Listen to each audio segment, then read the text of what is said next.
आज हम थोड़ा सा एक मेंटरशिप टाइप रखेंगे, 10-15 मिनट। आप लोग अपने कोई अप्रीहेंशन आ रहा, मतलब आपको कोई दिक्कतें आ रही हैं पढ़ते हुए, बेसिकली आपको अपना टाइम टेबल बताना है। अगर जैसे आपका नाम लिया जाए तो अपना टाइम टेबल बताओगे कि आप कितने घंटे पढ़ रहे हो अभी, ठीक है, डेली बेसिस पे, और कैसे आपका डिस्ट्रीब्यूशन होता है। आप है ना, जैसे क्लासेस के अलावा कैसे रिवीजन कर रहे हैं, उसके अलावा आप क्या पढ़ते हो घर पे जाके, ठीक है।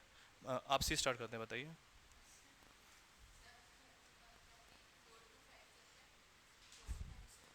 रिवाइज करते हो आप, ठीक है। हैंड आउट्स पढ़ते हैं। हम्म। नोट्स 5 to 8 कौन से नोट्स? Hand outs. अच्छा, ठीक है। आप क्या पढ़ते हैं, कैसे? हम्म।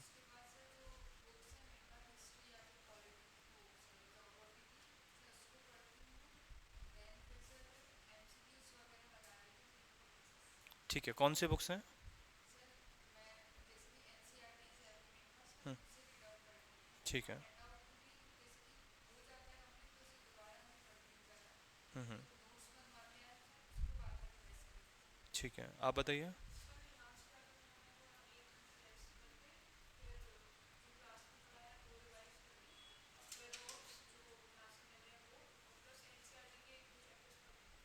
ठीक है, आप बताइए। हम्म। हम्म।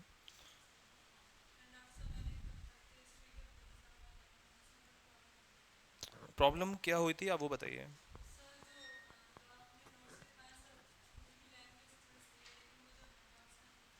थोड़ा डिफिकल्ट है, मतलब जो क्लास डिक्टेशन समझ में आता है घर पे जाके,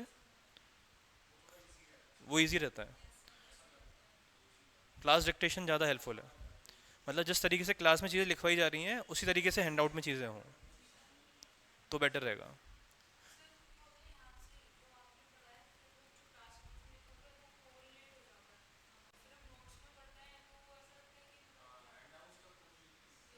अच्छा, हैंड आउट्स में जो लिखा है वो लगता है कि पढ़ा ही नहीं है। ठीक है, आप बताइए। अच्छा, अभी एग्ज़ाम चल रहे हैं, ठीक है, आप बताइए। हम्म। हम्म। नहीं नहीं, रिवाइज करते हैं लेकिन ज़्यादा नहीं पढ़ाई हो रही है। अच्छा, आपका? हाँ। फिर भी क्या करते हो, रहते तो हो यहाँ पे? कोई किताबें पढ़ रहे हो साथ में? ठीक है। आप कैसे पढ़ते हो घर, घर पे मतलब?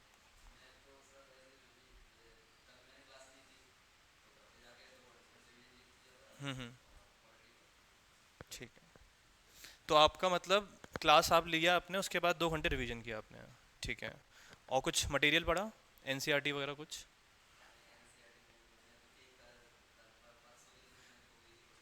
हम्म। देखो देखो, जिनका अभी ये 3 साल का प्लान है ना, जैसे कई लोग 3 साल वाले प्लान वाले हैं, आप हुए, आपका भी 3 साल का रहेगा। और कोई है जो 3 साल वाला है यहाँ पे? आप तो चारों ग्रेजुएट है। हाँ, वो तो अभी है नहीं ना अभी।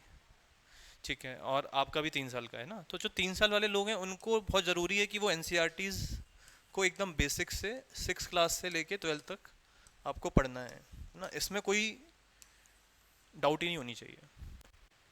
एक एक एनसीईआरटी पढ़नी है आपको, क्योंकि आपके पास क्या है, समय है। ठीक है, और जैसे आप लोग हैं, आपका टारगेट क्या है, नेक्स्ट ईयर ही है, इमीडिएट है आपका।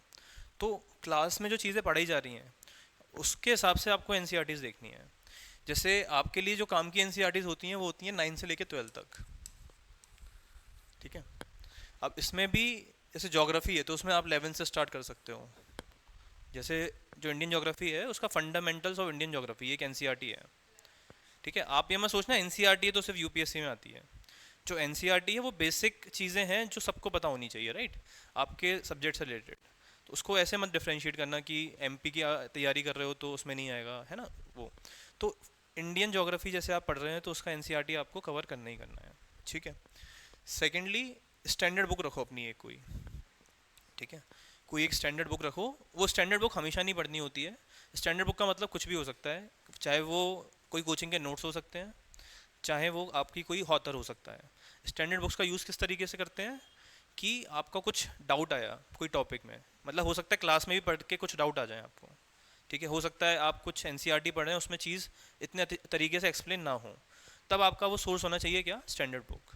आप उससे खोलोगे वो टॉपिक, आप वहाँ पे ढूंढोगे और पढ़ोगे उसको, ठीक है। तो ये आपका काम किसका रहता है, स्टैंडर्ड बुक का, ठीक है। तो ये तरीका आपको रहना चाहिए, और जो नेक्स्ट ईयर तैयारी कर रहे हैं नेक्स्ट ईयर के लिए, उनका मिनिमम इतना निकलना चाहिए, 7 to 8 आवर्स। अगर आप इतना नहीं कर रहे हैं तो आप अपनी प्रिपरेशन के साथ जस्टिस नहीं कर पा रहे हो, राइट। अगर आपका 8 आवर्स का शेड्यूल नहीं बनता है डेली, और ये 8 आवर्स एकदम रिस्ट्रिक्टेड 8 आवर्स हैं, मतलब क्लास के सिर्फ 3 आवर्स काउंट हो गए, भले ही आप ट्रैवल करके 1 घंटे आ रहे हो, 2 घंटे आ रहे हो, सिर्फ 3 घंटे की क्लास है ये। फिर इसके बाद अगर आप 1 घंटा रिवाइज कर रहे हो तब 1 घंटा ऐड होगा, भले ही उसके लिए आपको 1 घंटा बैठना पड़ रहा है, रेस्ट करना पड़ रहा है, वो कुछ मैटर नहीं करता, ठीक है। तो स्ट्रिक्ट 8 आवर्स आपकी पढ़ाई नेक्स्ट ईयर के लिए होनी चाहिए। तभी आपका जो सिलेबस है, सिलेबस आपको जल्दी ख़त्म करना है, आपको आंसर राइटिंग प्रैक्टिस करनी है ख़त्म करने के बाद, ठीक है। साथ साथ रिवीजन करते हुए आंसर राइटिंग प्रैक्टिस चलेगी आपकी। फिर आपका क्या चलेगा, फिर जैसे ही प्रीलिम्स का टाइम आएगा, जैसे मान लो फरवरी जनवरी में नोटिफिकेशन आ गया, किसी का फरवरी का आ गया, तो जैसे ही नोटिफिकेशन आता है उसी टाइम से आपको प्री का सब्जेक्ट्स उठा लेने होते हैं, ठीक है। जैसे नोटिफिकेशन आता है वही एक आइडियल टाइम होता है, ठीक है। यूपीएससी केस में क्या रहता है, 2 फरवरी के आसपास, ठीक है, और आप लोगों का 1 जनवरी के आसपास, ठीक है, ये टाइम पीरियड रहता है। उस जैसी नोटिफिकेशन आ जाए तो आप प्री के सिलेबस, बेसिकली प्री के हिसाब से तैयारी आप थोड़ा ओरिएंटेशन लाओगे, उससे पहले पूरा मेंस चलता है, ठीक है। प्री और मेंस में बस ये डिफरेंस होना चाहिए और कुछ नहीं होना चाहिए, ठीक है। क्लियर है चीज़ें, ठीक है। तो लास्ट क्लास में हम क्या देखा था कि इकोनॉमिक पॉलिसीज़ मॉडर्न के टाइम्स पे, ठीक है। मौर्यन के बारे में जैसे आपको इतना नहीं आइडिया होगा, तो मौर्य एक डायनेस्टी थी, ठीक है। जैसे अशोका के बारे में पढ़ा आपने, अशोका के बारे में नहीं पढ़ा कभी, ठीक है, कोई बात नहीं। तो एक रूलर थे अशोका करके, आप ऐसे समझो, ठीक है। ये इंडिया के पहले आप किंग के तौर पे ले सकते हो जो उन्होंने एक सेंट्रलाइज्ड एम्पायर क्रिएट किया था। जैसे इंडिया अभी आप देखते हो ना, पूरा मैप आप देखते हो, इंडिया की जो बाउंड्रीज हैं, ठीक है, ये हम इंडिया की बाउंड्रीज समझते हैं, ठीक है। आज से कुछ साल पहले पाकिस्तान भी था इंडिया में, राइट, बांग्लादेश भी था, ठीक है, नेपाल भी उस टाइम पे इंडिया का ही हिस्सा था, आज से 500 साल पहले, उससे भी टाइम पहले, ठीक है। तो ये पूरा जो किंगडम था, इसके जो पहले एक लीडर हैं, जो पहले किंग हैं जिन्होंने पूरा एक कॉमन एम्पायर क्रिएट किया था इतनी बड़ी बाउंड्रीज के साथ, वो थे अशोका, ठीक है। कौन थे अशोका, एक ऐसे किंग जिन्होंने इतने बड़े एक्सटेंट पे एक कॉमन एम्पायर क्रिएट किया था, ठीक है। तो हमारा उद्देश्य है कि अशोका ये कैसे फुलफिल कर पाए थे, हम इस प्रोसेस को जान रहे हैं, ठीक है। एंशियंट हिस्ट्री में हम जब पढ़ रहे हैं ना कितना कुछ, कि मॉडर्न को हम 2-3 दिन से एक्सप्लेन कर रहे हैं, तो वो क्यों पढ़ रहे हैं, तो ये आपको बताई जा रही है करके चीज़ें, कि इकोनॉमिक पॉलिसीज़ कैसे चेंज हुई, टैक्सेशन की पॉलिसीज़ कैसे चेंज हुई हैं, एडमिनिस्ट्रेशन के तरीके कैसे चेंज हुए हैं, है ना, एक एक करके आपको बताया जा रहा है चीज़ें। तब जाके आप समझ पाओगे कि कैसे ये एम्पायर क्रिएट हो पाया था, ठीक है। मैंने क्या बोला कि इकोनॉमिक पॉलिसीज़ कैसे बनी थी, ये हमने लास्ट टाइम डिस्कस किया था, क्या क्या पॉइंट्स बताए थे आपको कि क्या थी इकोनॉमिक पॉलिसीज़ मॉरियंस की,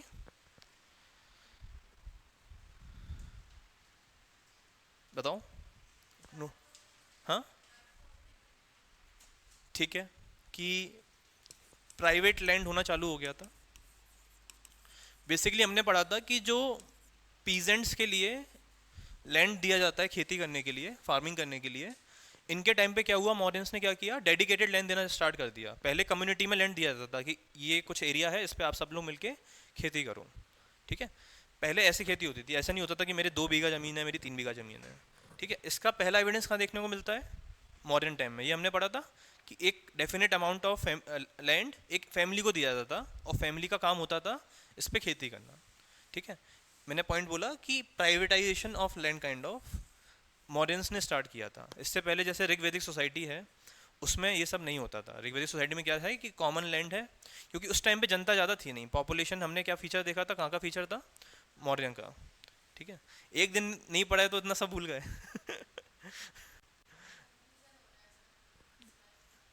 मतलब,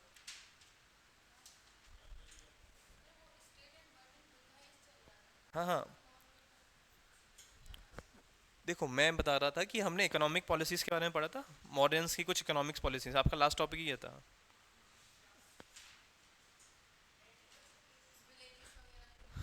ये सब इकोनॉमी के अंदर हम पढ़ रहे थे। एग्रीकल्चर देखा था, विलेजेस का पैटर्न देखा था, मटेरियल लाइफ देखी थी, है ना। ये सबका जो हेड था वो सब इकोनॉमी लाइफ के अंदर बताया था आपको।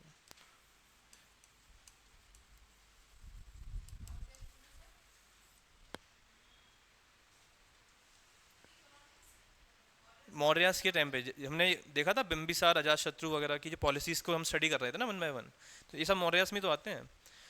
तो हमने देखा था एग्रीकल्चर किस तरीके से था इनका। एग्रीकल्चर भी किसका पार्ट है, इकोनॉमी का। तो एग्रीकल्चर में क्या पढ़ा था हमने, आप पॉइंट्स पढ़िए। प्रोडक्शन राइज हुआ था, और और क्या अगला पॉइंट था।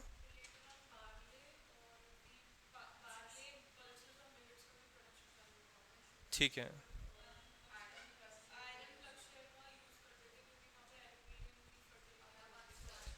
ठीक है, तो ये हम पढ़ रहे हैं कि एग्रीकल्चर कैसे अच्छा हो पाया था, राइट। तो ये सब इकोनॉमी लाइफ में ही आता है। ठीक है, मैं आपको समझा रहा था कि क्या पॉलिसीज मॉडर्न रूलर्स ने अपनाई हैं जिससे ये एम्पायर एक्सपांड कर पाया। ठीक है, हमारा जो एम था यही पढ़ने का था अभी तक पूरा। ठीक है, आप जो पढ़ रहे हो ना ये पॉलिसीज की, इकोनॉमी पॉलिसी क्या है, एग्रीकल्चर पॉलिसीज क्या है, ये सब ये बता रही हैं कि कैसे ये एम्पायर, किसका एम्पायर, मॉडर्न्स का एम्पायर एक्सपांड हो रहा है।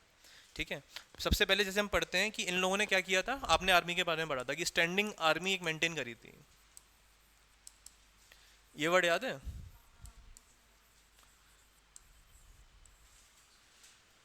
स्टैंडिंग आर्मी का मतलब होता है एक परमानेंट आर्मी मेंटेन करना। पुराने टाइम में क्या होता था कि जो फार्मर्स होते थे, जो ट्राइबल पीपल होते थे, जब जरूरत पड़ती थी ये लोग ही क्या करते थे, हथियार उठा के लड़ने लगते थे।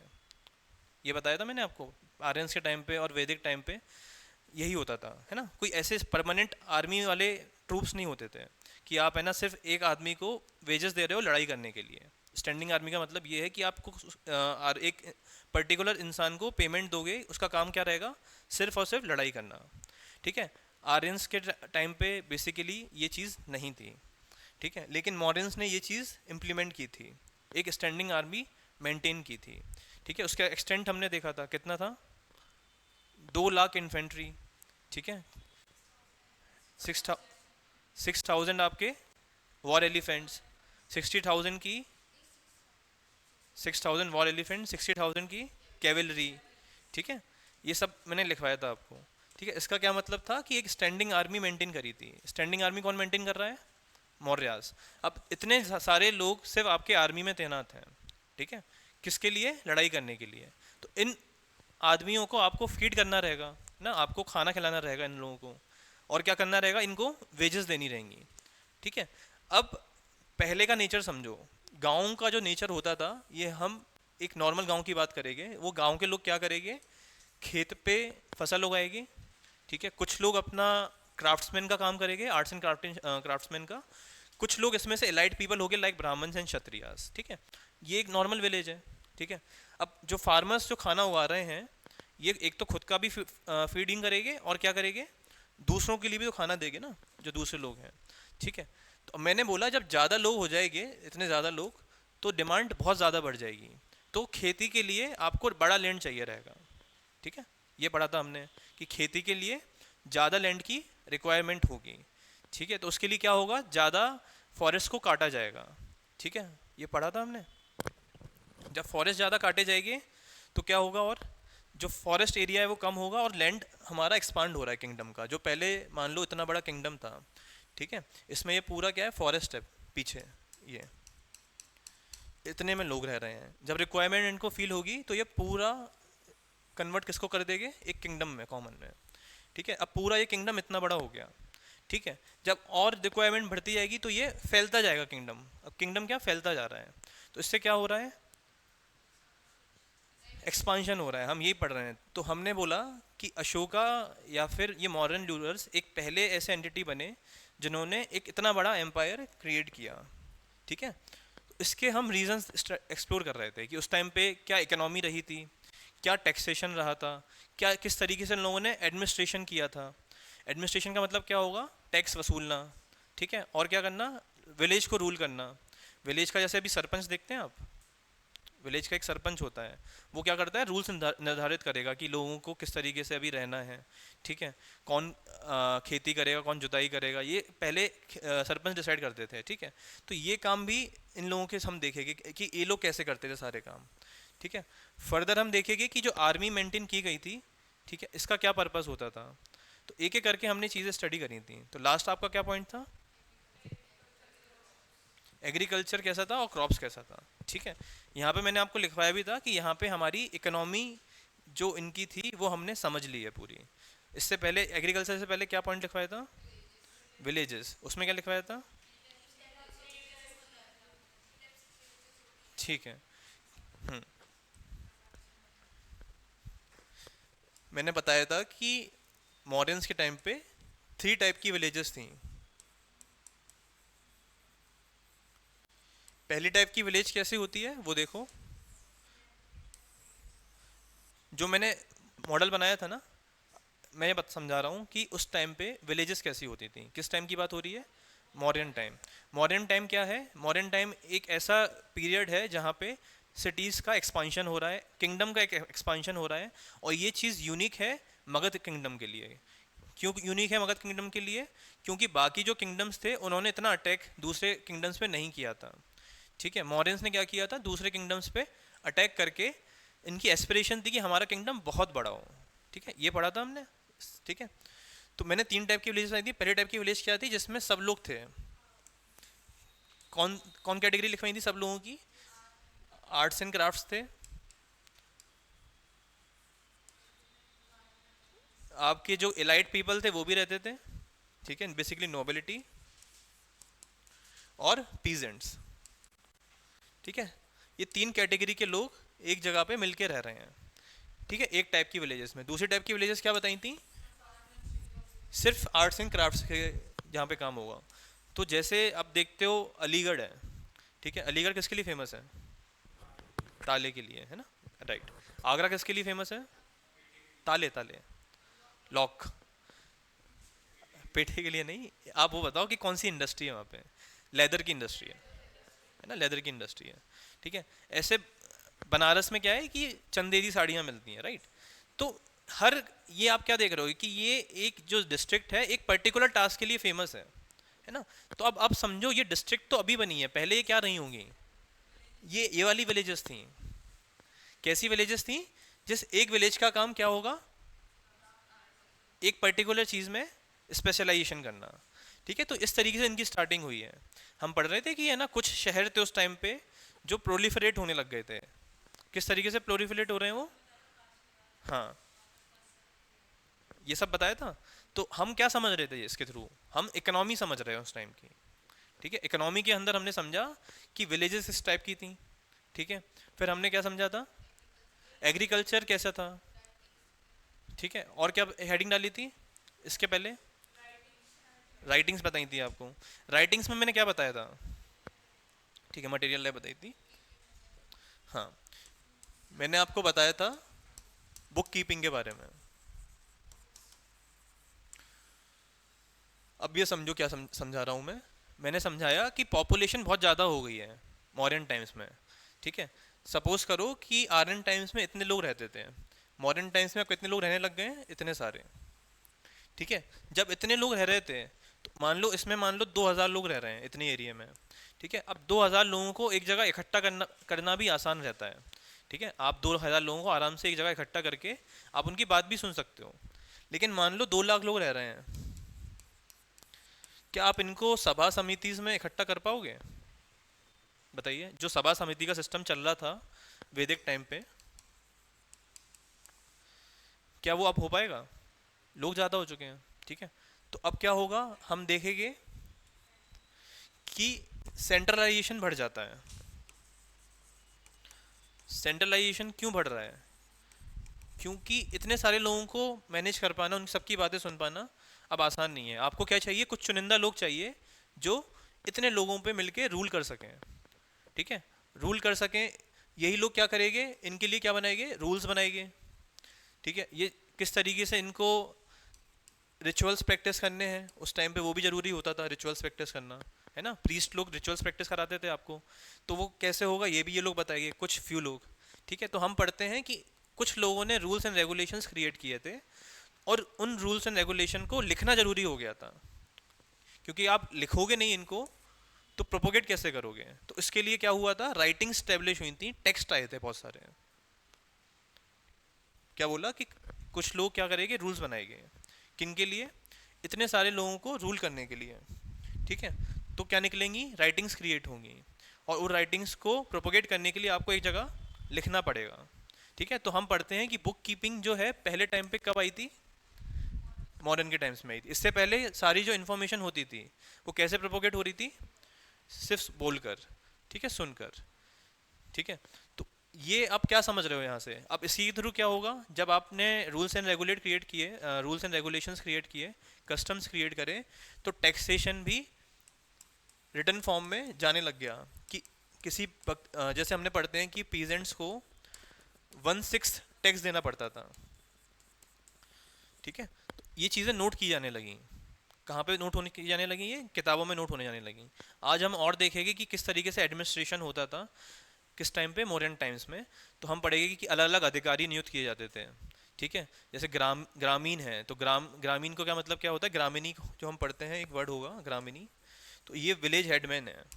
ठीक है, ग्रामीणी का मतलब होता है विलेज हेडमैन उस टाइम का। तो इसको है ना एक पावर दी जाने लग गई थी।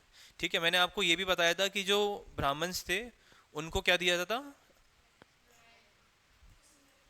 नहीं नहीं मतलब, हाँ कुछ ग्रांट्स दी जाती थी ना। ठीक है, ग्रांट्स दी जाती थी, तो वो मैंने बताया था कि सिल्वर कॉइन्स दिए जाते थे इनको, ब्राह्मण्स को। ठीक है, वैदिक सोसाइटी में हम क्या पढ़ते थे, क्या मिलता था, काउज मिलती थी। ठीक है, अभी मॉडर्न्स में सिल्वर कॉइन्स मिलने लग गए। फिर हम आगे और पढ़ेंगे कि इनको क्या मिलने लग गए थे, गांव का रेवेन्यू देने लग गए थे। जैसे एक पर्टिकुलर गांव इनको दे दिया कि आपने एक हवन कराया, तो राजा खुश होकर क्या कर देगा कि 2 दान, गांव का रेवेन्यू दान कर देगा। गांव दान नहीं कर रहा है, गांव दान का मतलब होगा कि गांव पे रूल करना। गांव अगर मैंने दान में दे दिया आपको, जैसे मैं आपको 2 गांव की अथॉरिटी देता हूँ, ठीक है, तो उसका मतलब क्या हो जाएगा कि आप उस 2 गांव के मालिक बन गए हो। अब उस 2 गांव में किस तरीके से सारी चीज़ संचालित होंगी, ठीक है, ये कौन डिसाइड करोगे, आप करोगे। तो ये चीज़ नहीं होती थी, बस क्या दिया जा रहा है, रेवेन्यू दिया जा रहा है 2 गांव का, किसको, ब्राह्मण्स को। समझ में आया। तो नेचर कैसे चेंज हो रहा है अब वो समझो। पहले सिर्फ गाय दी जाती थी गिफ्ट्स में, अब फिर उसके बाद सिल्वर कॉइन्स दिए जाने लग गए। ठीक है, धीरे धीरे क्या आ जाएगा इसमें, लैंड का रेवेन्यू। ठीक है, फिर हम गुप्ताज में जाके पढ़ते हैं कि लैंड ग्रांट्स दिए जाने लगे थे। फिर लैंड ग्रांट्स इतने ज़्यादा बढ़ गए थे कि सिटीज़ की सिटीज़ दान कर दी जाती थी, किसके नाम पे, ब्राह्मण्स के नाम पे। तो उससे ब्राह्मण्स की पावर बहुत बढ़ती है। ठीक है, तो ये आपको समझना रहेगा। ठीक है, इकोनॉमी लाइफ में और क्या लिखवाया था इससे पहले,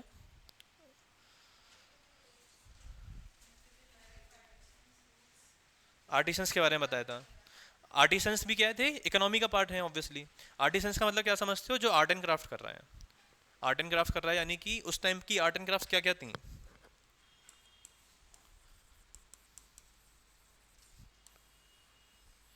एक आर्ट एंड क्राफ्ट थी पॉटरी। ठीक है, देखो आपका, जैसे आपको कुछ समझ में नहीं आ रहा होगा, आपका नाम क्या है, अर्पित।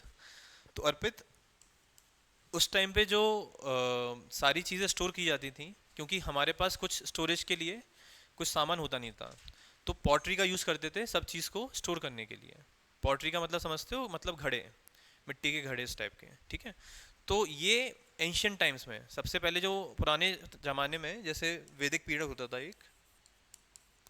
ठीक है, आपने आर्यंस के बारे में पढ़ा है कभी, आर्यंस, क्या पढ़ा है उसके बारे में।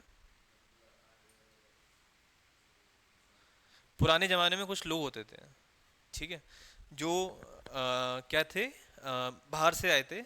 ठीक है, बाहर से आए थे, यहाँ सेटल हो गए थे। ठीक है, तो उस ज़माने में हम पढ़ते हैं कि पॉटरी आना स्टार्ट हो जाती है, लेकिन वो ज़माना कौन सा था, ये बीसी और एडी समझते हैं आप। ठीक है, तो मैं बोलूँ 1500 बीसी, ये टाइम पीरियड समझ में आया आपको, बीसी। बुद्धा का टाइम पीरियड जैसे समझो, महावीर और बुद्धा को तो जानते होगे, है ना। तो उनका टाइम पीरियड आप ऐसे समझ सकते हैं 550 से लेके 450 बीसी। ठीक है, महावीर और बुद्धा इस टाइम के, ठीक है, इस टाइम पे रहते थे वो, मतलब एग्जैक्ट नहीं है लेकिन इसलिए टाइम पीरियड बता रहा हूँ। तो इनसे भी कुछ हजार साल पहले आर्यंस आए थे। ठीक है, आर्यंस आए थे। ठीक है, इन लोगों को बोला जाता था वैदिक पीपल। वैदिक क्यों बोला जाता था, ये सब हम आपके जब रिवीजन क्लासेस होगी ना, तब उसमें अच्छे से पूरा डिटेल में पढ़ेंगे। अभी आपको लिंक बता रहा हूँ कि आज जो पढ़ रहे हैं वो समझ में आ जाए। ठीक है, तो ये वैदिक पीपल आए थे, और इनकी कुछ सोसाइटी की में ये लोग चेंज लेके आए थे। ठीक है, तो वो सोसाइटी में चेंजेस कैसे आए हैं वो हम स्टडी कर रहे थे। ठीक है, अब वैदिक पीपल तो 1500 बीसी में आ गए। ठीक है, हम जो टाइम पीरियड स्टडी कर रहे हैं वो ये वाला स्टडी कर रहे हैं। ठीक है, तो उससे और इसमें हजार साल का डिफरेंस है। ठीक है, हजार साल के डिफरेंस में कुछ चीज़ें चेंजेस हुई हैं, तो वो हम एक्सप्लेन करने की कोशिश कर रहे हैं कि उससे सोसाइटी में क्या चेंजेस हुआ है। समझ में आया अर्पित? ठीक है, तो ऐसे समझो। तो एक हमने पढ़ा था आर्ट्स में, क्या पॉटरी होती थी और क्या होता था, स्मिथ्स हो गया, आयरन स्मिथ्स हो गया, है ना, जो लोहार बोलते हो आप, उनको क्या बोल दिया, आयरन स्मिथ्स हो गए। और क्या हो गए, कारपेंटर्स हो गए। ठीक है, लेदर वर्कर, ये सब पढ़ा था। तो ये सब क्या बता रहा है, उस टाइम की इकोनॉमी के बारे में बता रहा है। इससे पहले क्या पढ़ा था, और मटेरियल लाइफ, कि लोग किस तरीके से अपना जीवन व्यतीत करते हैं। ठीक है, तो ये कुछ चीज़ें हमने पढ़ी थी कि है ना, इकोनॉमी कैसी थी किसकी, मौर्यास की। ठीक है, आज हम पढ़ेंगे कि इनका एडमिनिस्ट्रेशन कैसा था। जी, हाँ हाँ, वो सेम ही रहेगा। हाँ, क्या है कि ये अलग अलग जगहों पे अलग अलग चीज़ें बोली जाएंगी, तो आपको बस ये नहीं समझना है कि बस भोजक भोजक की विलेज हेडमैन है। ठीक है, ये नाम एक एक चीज़ को, जैसे आप जाते हैं ना अभी इंडिया में, कि इधर एक जगह जा रहे हैं तो कुछ और भाषा बोली जा रही है, दूसरी जगह जाते हैं दूसरी भाषा बोली जा रही है। तो ये चेंज होते रहेगी, लेकिन ये आपको भोजक से भी क्या समझना है, विलेज हेडमैन, और ग्रामीणी से भी वही पड़ेगी उसको। ठीक है, तो चेंज होती जाती हैं चीज़ें। ठीक है, एडमिनिस्ट्रेशन के बारे में समझेंगे। तो एडमिनिस्ट्रेशन के बारे में अभी तक कुछ कुछ चीज़ें तो आपको पता ही हैं। क्या पता है कि टैक्सेशन ज़्यादा हो चुका है। ठीक है, और क्या पता है एडमिनिस्ट्रेशन के बारे में, ऑफिसर्स डेडिकेटेड नियुक्त किए जाते थे। ठीक है, डेडिकेटेड ऑफिसर्स होते थे, कि एक पर्टिकुलर ऑफिसर क्या करेगा, जो आर्ट्स एंड क्राफ्ट्स हैं, ठीक है, उनको देख रेख करेगा कि वो रेगुलेट हो रहा है कि नहीं हो रहा। और एक चीज़ को अब इस तरीके से समझना है कि लोगों का इस पर इम्पेक्ट कैसे आया था। लोगों पे इम्पेक्ट कैसे आया था वो समझो, मतलब कि जो क्राफ्ट्समैन है ना, क्राफ्ट्समैन से क्या समझे आप लोग, ये जो हमने अभी नाम लिए थे कारपेंटर्स वगैरह, ये लोग, इनकी अब ड्यूटी है स्टेट के प्रति कि ये एक दिन निकाल के फॉर फ्री किसके लिए काम करेगी, किंग के लिए। ठीक है, तो क्राफ्ट्समैन किंग के लिए काम करेंगे, ये काइंड ऑफ अ टैक्स भी है और टैक्स के अलावा भी ये चीज़ है। ठीक है, और क्या हम पढ़ेंगे कि जो फार्मर्स होते थे उनको 1/6 क्या देना है, एज अ टैक्स देना है। ठीक है, इसके अलावा वो लेबर के लिए भी बुलाया जाएगा जब उनको, तो वो लेबर के लिए भी जाएंगे वहाँ पे। ठीक है, जैसे एग्रीकल्चर लेबर कुछ किंग को काम आ गया, तो वो उसके लिए भी यही फार्मर्स जाएंगे। ठीक है, ट्रेड हो रही है ना, ट्रेड हो रही है। हाँ, देखो इकोनॉमी उस टाइम पे कहाँ से, ये समझो कि अगर मैं व्यवस्था चला रहा हूँ एक, उस व्यवस्था में पैसा कहाँ से आएगा। उस टाइम के ज़माने में, आज से कितना टाइम पुराना टाइम है ये, 2500 साल पहले। टेक्नोलॉजी तो है नहीं कि अभी हम जॉब करने जा रहे हैं उससे प्रोजेक्ट बनाने का काम हो जाएगा। ठीक है, ऐसा तो कुछ है नहीं। क्या क्या है उस टाइम पे, एक तो एग्रीकल्चर रेवेन्यू होगा, दूसरा क्या होगा, जो प्रोडक्ट्स हम क्रिएट कर रहे हैं इनको हम क्या करें, सेल करें, परचेज करें, फिर से रीसेल करें। तो एक ये तरीका हो गया। उस टाइम पे प्रोडक्ट्स क्या क्या बन रहे हैं, मैंने आपको लिखवाया था, कारपेंट्री हो रही है, आयरन स्मिथ हो रहा है, ठीक है, लेदर वर्क्स हो रहा है, पॉटरी हो रही है। ये चार मेजर स्किल्स हैं आपकी, और भी हैं लेकिन ये चार आपके क्या है, मेजर हैं। ठीक है, तो एक तो अब इन ट्रेड को अब किसको बेचोगे, लोकल बेचोगे तो वो सस्ता ही खरीदेगा। तो हम क्या करेंगे, इन सामान को दूसरी जगहों पे भेजेंगे जहाँ पे ये सामान उपलब्ध नहीं है। क्योंकि आयरन का मैंने बताया था प्रेजेंस कहाँ कहाँ पे था, छोटा नागपुर प्लेट्यू में था, है ना, छोटा नागपुर प्लेट्यू दिखाया था आपको। जैसे यहाँ पे एक छोटा नागपुर प्लेट्यू है, यहाँ पे क्या है, रिसोर्सेज अवेलेबल हैं बहुत सारे, बताया था आपको। और यहाँ पे क्या है, मगध है। ठीक है, मगध के पास में आयरन है, तो ये क्या करेंगे, आयरन का ये टूल्स बनाएंगे और दूसरी जगहों पे बेचेंगे जहाँ पे क्या नहीं होगा, आयरन नहीं होगा। ठीक है, अभी ऐसा भी नहीं है कि गुड्स के लिए ट्रेन चल रही है कि यहाँ से गुड्स लेके यहाँ पहुँच जाएं, ये भी नहीं है। उस जमाने की बात हो रही है, उस जमाने की सोच के हिसाब से समझो, 2500 साल पहले क्या व्यवस्थाएं थी। मैंने आपको बताया था जब अलेक्जेंडर इतने एरिया में आया था, बेसिकली जब उसने कौन सा खैबर पास क्रॉस किया था, कहाँ पहुंचा था, इंडस तक आया था, उसको 5 महीने लग गए थे। अब ये समझो 5 महीने उसको सिर्फ इतना डिस्टेंस कवर करने में लग गए थे अपनी आर्मी के साथ आने में। और हम पढ़ रहे हैं कि एक किंग किंग आया था अशोका, वो यहाँ से रूल करता था और उसके पास यहाँ तक का एम्पायर था। मतलब यहाँ पे अगर वॉर हो रही है तो उसको यहाँ तक आने में कम से कम 3 महीने 4 महीने लग जाएंगे, अगर वो पूरा जोर लगा दे तब भी।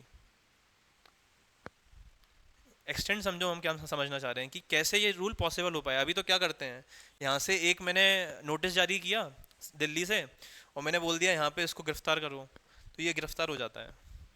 1 मिनट भी नहीं लगेगा नोटिस पहुँचने में, गिरफ्तारी हो गई यहाँ पे, क्योंकि अगर इसने कुछ गलत काम किया। यहाँ पे तो गलत काम हो रहा है तो पहुँचने में पहले 2 महीने लग रहे हैं कि यहाँ पे कुछ गलत काम हो चुका है। समझ रहे हो, किसी ने कुछ यहाँ पे मिसकंडक्ट किया है तो यहाँ पहुँचने में इतना टाइम लग रहा है, कम्युनिकेशन के चैनल ही नहीं है, बहुत मुश्किल है कम्युनिकेशन। घोड़ा चल के आएगा, अब सोचो कितना डिस्टेंस है, कितना मुश्किल है ये। 2000 किलोमीटर के आसपास कुछ लेंथ है, 2000 किलोमीटर कवर करने में घोड़े को कितना टाइम लग जाएगा। मंथ्स नहीं लगेगी, लेकिन मतलब अगर घोड़ा पूरी स्पीड से भी चलेगा तो 10-15 दिन में तो घोड़े ही पहुंच पाएगा। अब 15 दिन में तो इन्फॉर्मेशन आ पा रही है आपके पास। तो हम इस चीज़ को समझने की कोशिश करवा रहे हैं आपसे। आपको लग रहा हो क्यों पढ़ रहे हैं क्या पढ़ रहे हैं, लेकिन आपको उस टाइम पे माइंडसेट पे जाके सोचना है। और आपको एंशियंट हिस्ट्री इसलिए पढ़ाई जाती है कि लोगों को आपको समझना है ऑफिसर बन के, कि लोग किस माइंडसेट से काम करते हैं। अगर आप समझोगे नहीं कि लोगों का, सामने वाला का माइंडसेट क्या है, तो कैसे आप उसका हिसाब से काम कर पाओगे, राइट। तो आपको समझना चाहिए कि उस टाइम पे रूल कैसे कर रहा है वो। तो जो हमने धम्मा पॉलिसी पढ़ेगी वो इंपॉर्टेंट पॉलिसी है कि उसने पहले तो पूरे देश में माहौल शांत शांत किया अशोका ने, क्योंकि केओस है हर जगह, छोटे छोटे किंगडम है, उन सबको उसने क्या किया, सबको मार दिया। पहले तो उसको बस एक ही काम आता था कि या फिर तुम मेरे अंदर आ जाओ या तो मैं तुम्हें मार दूंगा। उसने सबको शांत कर दिया, छोटे छोटे किंगडम्स को। ठीक है, अब ये कोई विद्रोह नहीं कर रहा था।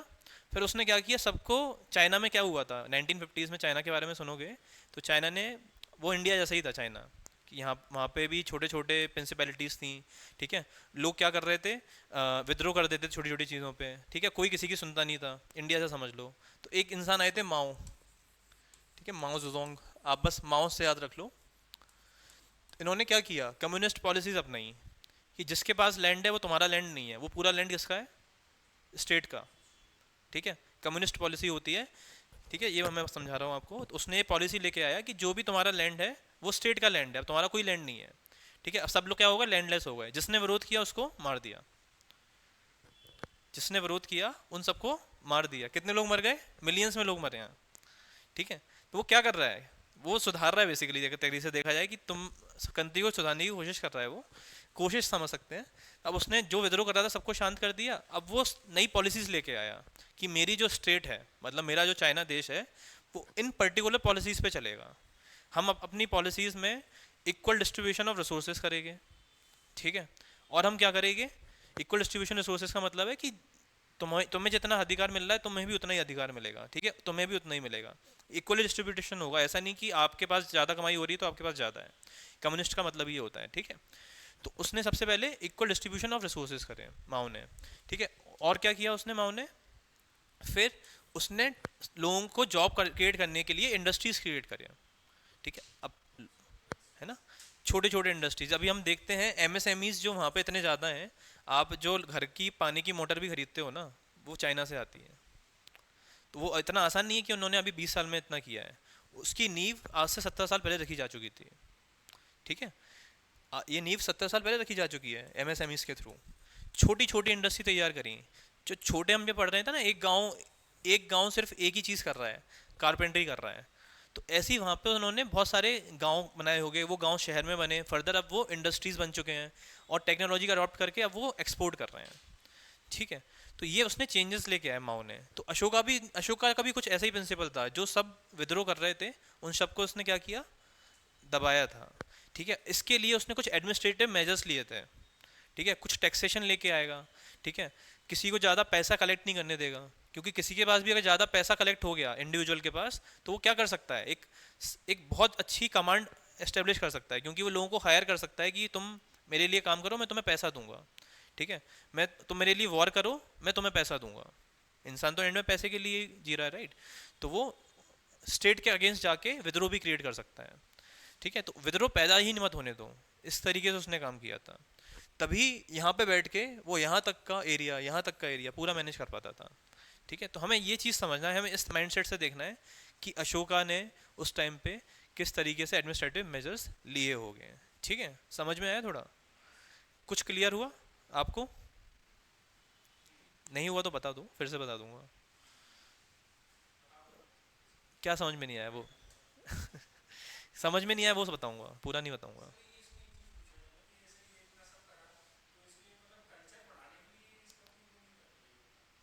नहीं, उसका काम कल्चर कौन सा? कल्चर का मतलब होता है। हाँ हाँ। हाँ हाँ।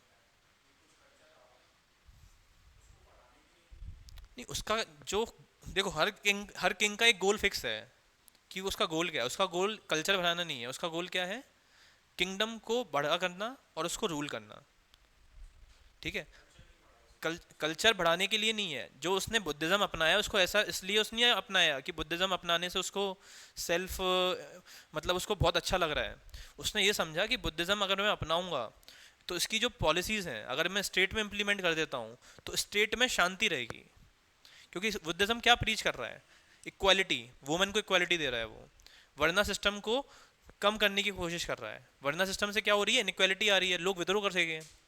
वर्ना सिस्टम पढ़ा हमने, क्या देखते हैं हम, शूद्रा पढ़ रहे हो आप, है ना, वैश्या पढ़ रहे हो। हमने ऋग्वेदिक टाइम में देखा था कि ब्राह्मण्स में पावर थी कि वो वैश्यास को मार सकते हैं। हमने ये वर्ड भी लिखवाया आपको, लिखवाया था आपको, पढ़ोगे तो दिखेगा आपको। ठीक है। तो इतना लेवल पे इंडिया, मतलब हमारी सोसाइटी जा चुकी है नीचे। तो वो चाह रहा है कि बुद्धिज्म के थ्रू ये चीज़ें ख़त्म करी जाएं और एक इक्वल पॉलिसी लाई जाए। ठीक है। कल्चर बढ़ाना उसका कोई एम नहीं है, उसका एम सिर्फ एक है कि जो मेरी स्टेट क्रिएट हुई है उसको मैं इफेक्टिवली कैसे रूल कर सकूं। और ये काम उसने 50 साल तक किया था। तो उस चीज़ को समझो, ही वॉज वेरी इफेक्टिव कि इस छोटी सी जगह पे बैठ के वो यहाँ तक कर पा रहा था मैनेज, है ना। तो आप ये चीज़ समझो कि अशोका ने कुछ एडमिनिस्ट्रेटिव मेजर्स लिए थे। ठीक है। कुछ टैक्सेशन लेके आएगा वो। ठीक है। मैंने बोला कि वो ज़्यादा वेल्थ भी लोगों पे आने नहीं देगा, जिससे कि क्या हो जाए कि लोग विद्रोह कर सकें उसके अगेंस्ट। ठीक है। समझ में आया ये? तो इसके लिए वो मेजर्स लेगा। थोड़ा क्लियर है? तो थोड़ा सा लिखते हैं कि क्या एडमिनिस्ट्रेटिव मेजर्स थे।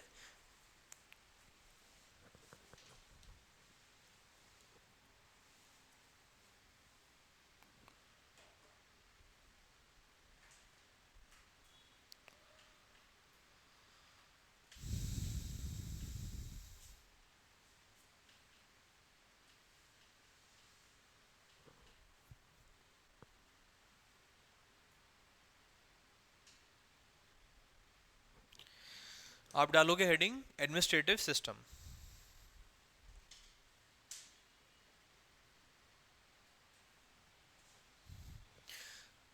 लिखो उसमें Kosala and Magadh.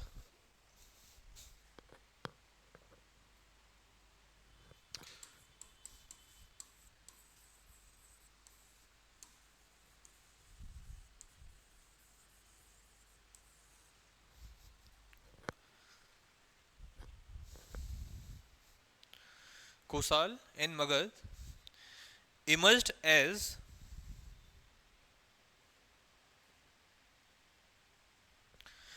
powerful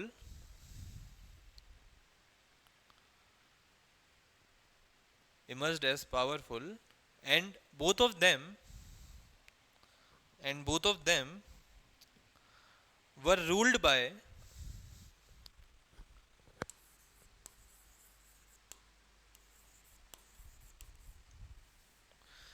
hereditary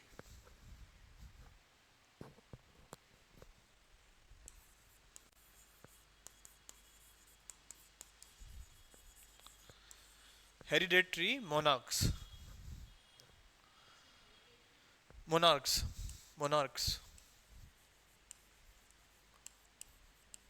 इसका मतलब क्या है कि ये जो हम दो देश पढ़े हैं ये मोनार्की बन चुके हैं। ठीक है, मोनार्क्स का मतलब हुआ कि जो कैसे रूल कर रहा है, अपने सेंट्रलाइज्ड अथॉरिटी के थ्रू। ठीक है, एक हम पढ़ते हैं रिपब्लिक स्टेट। रिपब्लिक स्टेट का एग्जांपल क्या होता है जो आपने अभी रिसेंटली पढ़ा हो? वैशाली। रिपब्लिक स्टेट में क्या होगा, इलेक्ट किया जाएगा किसको, रूलर को। ठीक है, मोनार्की में क्या होगा, हेरिडेटरी नेचर से, जो मतलब बेसिकली किंग है, किंग का सन क्या बनेगा, किंग बनेगा, ये हेरिडेटरी हो गया। और मोनार्की का मतलब क्या हो गया कि सिस्टम जो है ये सेंट्रलाइज्ड है। ठीक है, जो किंग बोलेगा वही सब लोग मानेंगे। ठीक है, ये मोनार्की हो गई। समझ में आया ये? जो किंग ने बोल दिया वही रूल है, ये मोनार्की है। रिपब्लिक में ऐसा नहीं होगा, रिपब्लिक में क्या होगा, डिसीजन कॉन्सेंसस बेस्ड लिए जाएंगे।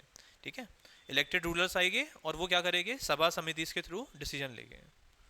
समझ में आया मोनार्की? ठीक है, फिर आप नेक्स्ट पॉइंट लिखोगे, the king enjoyed the king enjoyed the highest official status. The king enjoyed the highest official status and special protection of his person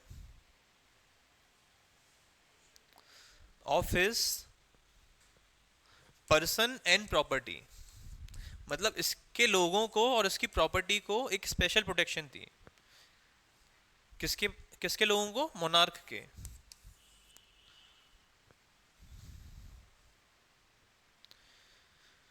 he yielded he yielded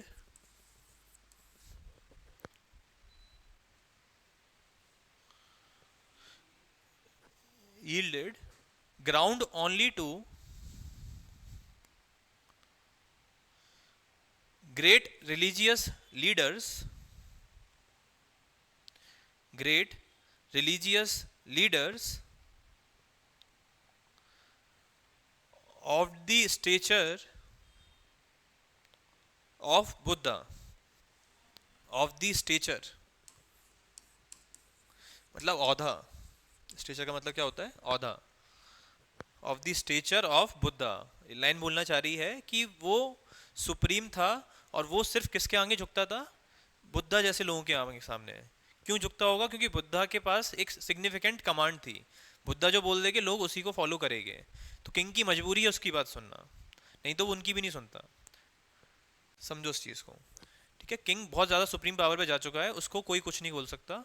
वो क्या करेगा, सिर्फ किसकी बात सुनेगा, बुद्धा जैसे लोगों की, बस। ठीक है, the Kings the Kings ruled with the help of officials. The king ruled with the help of officials, both high and low.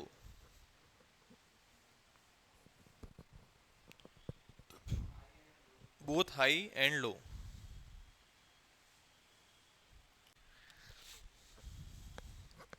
अभी ये वर्ड सुनो,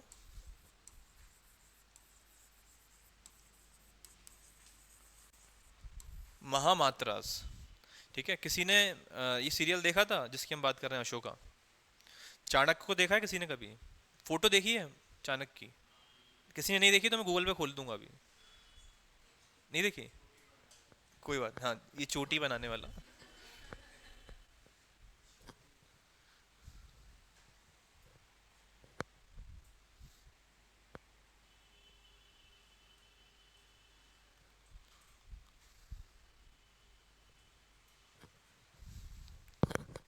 ठीक है, तो ऐसे ही दिखते थे ये लोग। ठीक है, ये भी क्या थे, महानायिका थे। हमने जो वर्ड लिखा ना अभी, क्या लिखा है, महा महा महामंत्री। ठीक है, तो यो इस तरीके से देख रहे हो तो क्या दिख रहा है, ब्राह्मण दिख रहे हैं, काइंड ऑफ। ठीक है, ब्राह्मण्स दिख रहे हैं। तो ये एक क्लास क्रिएट करी थी एडमिनिस्ट्रेटिव ऑफिशियल्स की। ठीक है, अब इसी में से कई कई लोग निकलेंगे। ये जो थे ना, ये काइंड ऑफ थे, kind of prime minister, prime minister बोलते थे, मंत्री बोलते थे ना, जो मंत्री। ठीक है, तो मंत्री वॉज वेरी इंपॉर्टेंट पद फॉर किंग। ठीक है, मंत्री की बात सुनता था वो, तो वो उस स्ट्रेचर के थे। तो ऐसे बहुत सारे ऑफिशियल्स आएंगे। ठीक है, तो बात है, मैं दिखाना चाहूंगा कि इस तरीके से दिखते थे बेसिकली ये लोग। ठीक है, सर्टेन क्लासली मोस्टली फ्रॉम ब्राह्मण्स होते थे।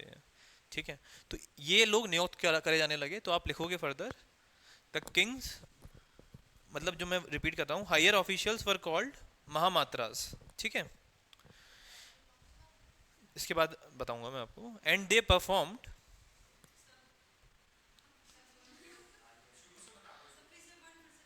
मैं बता देता हूँ। Kings ruled with the help of officials both high and low. Higher officials were called Mahamatras, and they performed functions such as, लिखवाया तो था bro, Mahamatras, MATRAS, and they performed various functions such as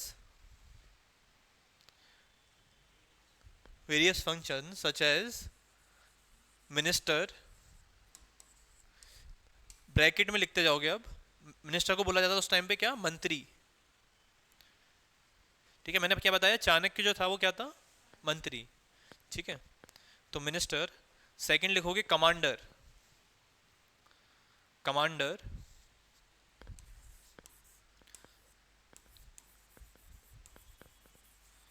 commander को क्या बोलते हैं, सेना नायका, ये bracket में लिखोगे।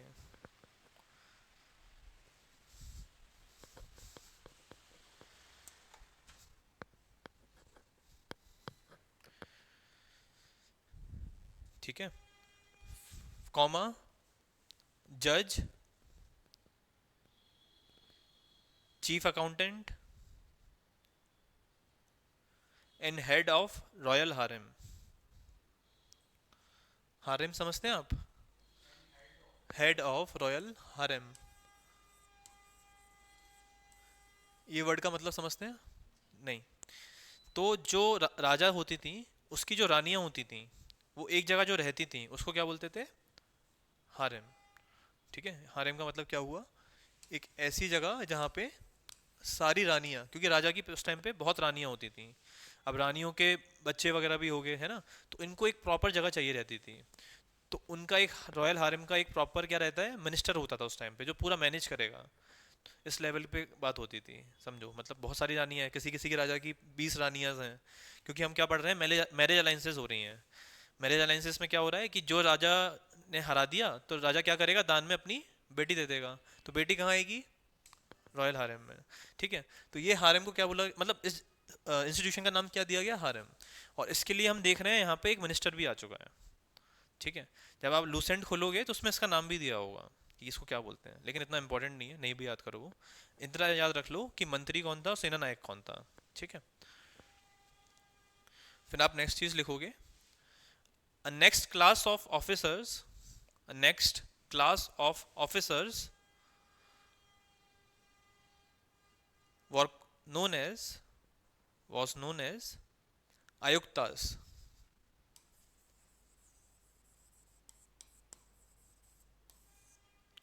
ठीक है, आयुक्तास क्या है, एक दूसरी क्लास ऑफ ऑफिसर्स हैं। एक क्या थे हमने, महामात्रास। ठीक है, ये आयुक्तास हैं। ठीक है, next point, the king carried on administration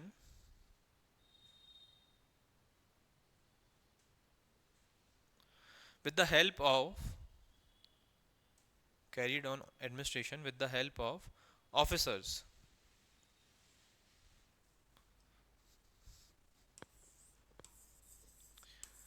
एक ऑफिसर्स की एक क्लास है ये। ठीक है, वर्षकरा। ठीक है, वर्षकरा बेसिकली क्या है, एक नाम है एक ऑफिसर का। ये क्यों इंपॉर्टेंट है वो पढ़ लेते हैं। अजात शत्रु ने, पहले समझ लो, अजात शत्रु ने, हमने पढ़ा था क्या, एक उसकी मैटरनल जो मदर का जो प्रिंसली स्टेट था, उसको तबाह किया था, वैशाली को। राइट। तो वो भी एक बड़ा किंगडम था, उसको हराना इतना आसान नहीं था। तो ये ऑफिसर्स जो थे, उन्होंने वहाँ पे फूट डाली थी, कुछ ना कुछ ऐसे स्टेप लिए होंगे जो उनमें आपस में लड़ाई करी हो। किसने? वैशाली में।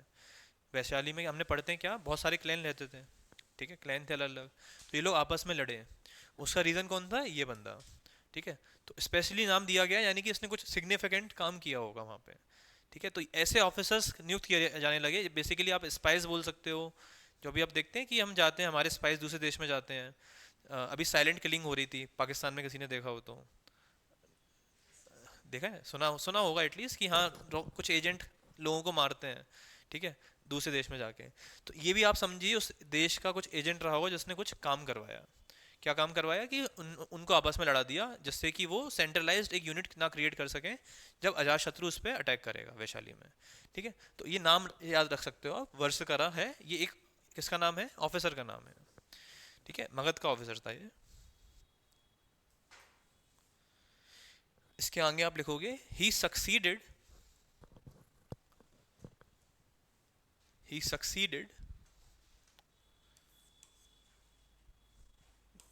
in sowing the seeds of sowing the seeds of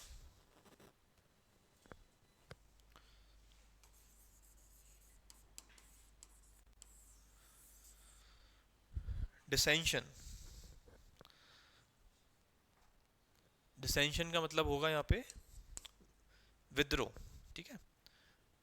ये वर्ड्स लिखवाए जाते हैं क्योंकि ये हिस्ट्री के कीवर्ड्स हैं, ठीक है। ये वर्ड्स अगर आप आंसर्स में लिख के आओगे ना, याद करके कभी ना कभी, तो एक्स्ट्रा नंबर मिलते हैं, ठीक है। ऐसे कई बार मैं मुश्किल वर्ड लिखवा देता हूँ, मैं आसान लिखवा सकता हूँ, ठीक है। तो ये वर्ड्स याद रखने के लिए अपनी वोकेबलरी आप धीरे धीरे इंक्रीज कर सकें। So sowing the seeds of dissension in the ranks of in the ranks of Lichavis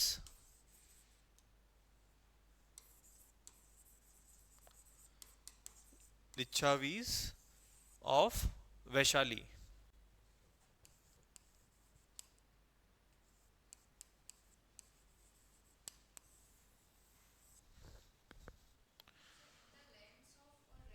ranks ranks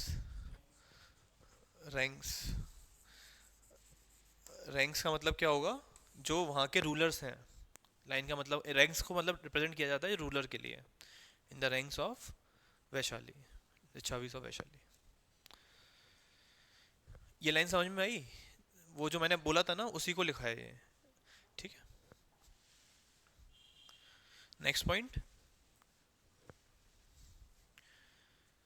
in both Kaushal and Magadh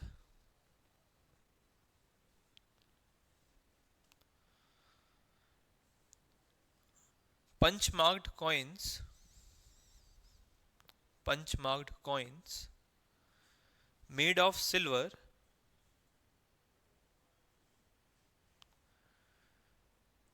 were paid as donations were paid as donations to Brahmins.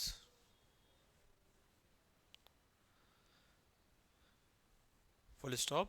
Some influential some influential Brahmins and Sethis, Sethis क्या लिखवाया था? Sethis,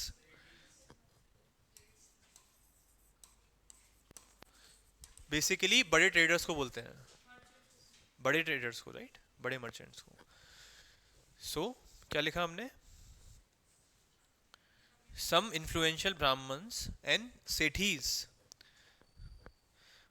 were also paid were also paid by grant of were also paid by grant of, grant is grant na, grant of revenue of villages,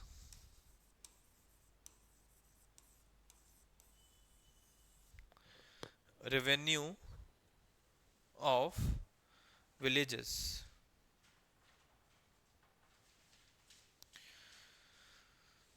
ठीक है, इसके आप next point लिखोगे, although although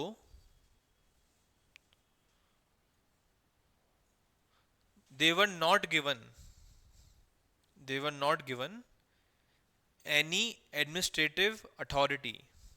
They were not given any administrative authority over the villages. ये point समझ में आया? जो हम बताए डिस्कस किए थे वही चीज़ है। रेवेन्यू दिया जाता था विलेजेस का, अथॉरिटी नहीं दी जा रही है। ठीक है,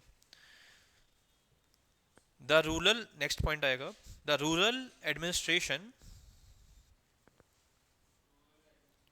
हाँ, the rural administration was in the hands of was in hands of village headmen.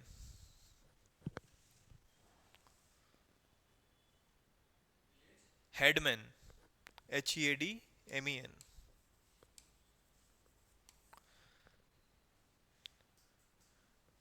The headmen functioned as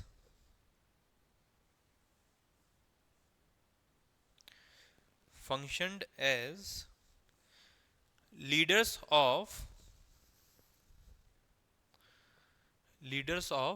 tribal regiment. Tribal regiment functioned as leaders of tribal regiment, so they were known as Gramini. So they were known as Gramini. Board पे देखें सब, है ना? देखो, सबसे पहले लिख लिया, सो दे वर नोन एज ग्रामीणी। तो सबसे पहले देखो सोसाइटी किस नेचर की थी? ट्राइबल नेचर की। ठीक है, ये सोसाइटी किस नेचर की? ट्राइबल नेचर की है। ट्राइब को क्या बोला जाता है? ग्रामा। लिखवाया था आपको वैदिक में, जब आप पलटोगे समझ में आएगा, ग्रामा। ठीक है, ट्राइब को क्या बोल दिया? ग्रामा। ठीक है, इस ट्राइब का जो लीडर है वो क्या बनता है? ग्रामीणी। ठीक है, अब ये समझो, ये आप सब पढ़ चुके हैं तो बस रिवीजन होगा। ट्राइब थी पहले, ठीक है, ट्राइब किस क्या करेगी? कन्वर्ट होगी। ठीक है, वैदिक पीपल आएंगे, ट्राइब्स को क्या करेंगे? कन्वर्ट करेंगे। किस में कन्वर्ट करेंगे? विलेजेस में। ठीक है, क्या पढ़ा हमने? ट्राइब किस में कन्वर्ट हो गई? विलेज में। अब मॉरियंस आ रहे हैं, मॉरियंस क्या करेंगे? विलेज को कन्वर्ट करके सिटीज़ बनाने की कोशिश करेंगे। तो ये ट्रांजिशन हो रहा है। तो अब इस फेज में क्या होगा? ये ट्राइबल पहले विलेजेस बन गए, अब ये यही लोग क्या करेंगे? सिटीज़ में जाएंगे। तो ये अपनी जो ओरिजिनल आइडेंटिटी है ये लूज़ कर देंगे। पहले अगर मैं एक ट्राइब्समैन हूँ तो मैं ट्राइब के बारे में सोचता था, अब मैं विलेज के बारे में सोचूंगा अपनी। ठीक है, अब मैं फिर बाद में अपने शहर के बारे में सोचूंगा। तो अब बाद में क्या हो रहा है? मैं अपनी ट्राइब से एसोसिएट करना कम कर दूंगा। नहीं आ रहा है समझ में? आ गया? क्या बोला? बस कि एसोसिएशन खत्म होता जा रहा है। किससे? ट्राइब से। हाँ, ट्राइब से अब मेरा एसोसिएशन खत्म हो गया। पहले मैं अपने आप को, ट्राइब्समैन क्या करते हैं? किसी जानवर से अपने आप को एसोसिएट करते हैं, है ना? पढ़ा था ट्राइब्स के बारे में कैसे होते हैं। लेकिन अब ये लोग क्या करेंगे? मगध से ही अपने आप को एसोसिएट करेंगे, क्योंकि अब ये मगध एम्पायर के पार्ट हैं। कोई ये विलेज के भी पार्ट नहीं बोलेंगे अपने आप को। किसका बोलेंगे? We are the part of Magadh. ठीक है,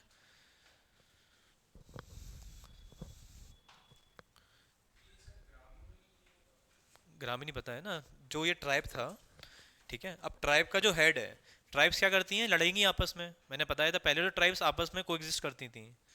क्योंकि पहले मान लो, जैसे समझो ग्वालियर है, ग्वालियर में 2000 लोग रह रहे हैं और कोई रह नहीं रहा, 2000 लोग रह रहे हैं, तो बहुत। ट्राइब्स कौन है? ट्राइब्स कौन है इसका मैं क्या आंसर दूं तुम्हें? बताओ, तुम्हें ट्राइब्स नहीं पता कौन है?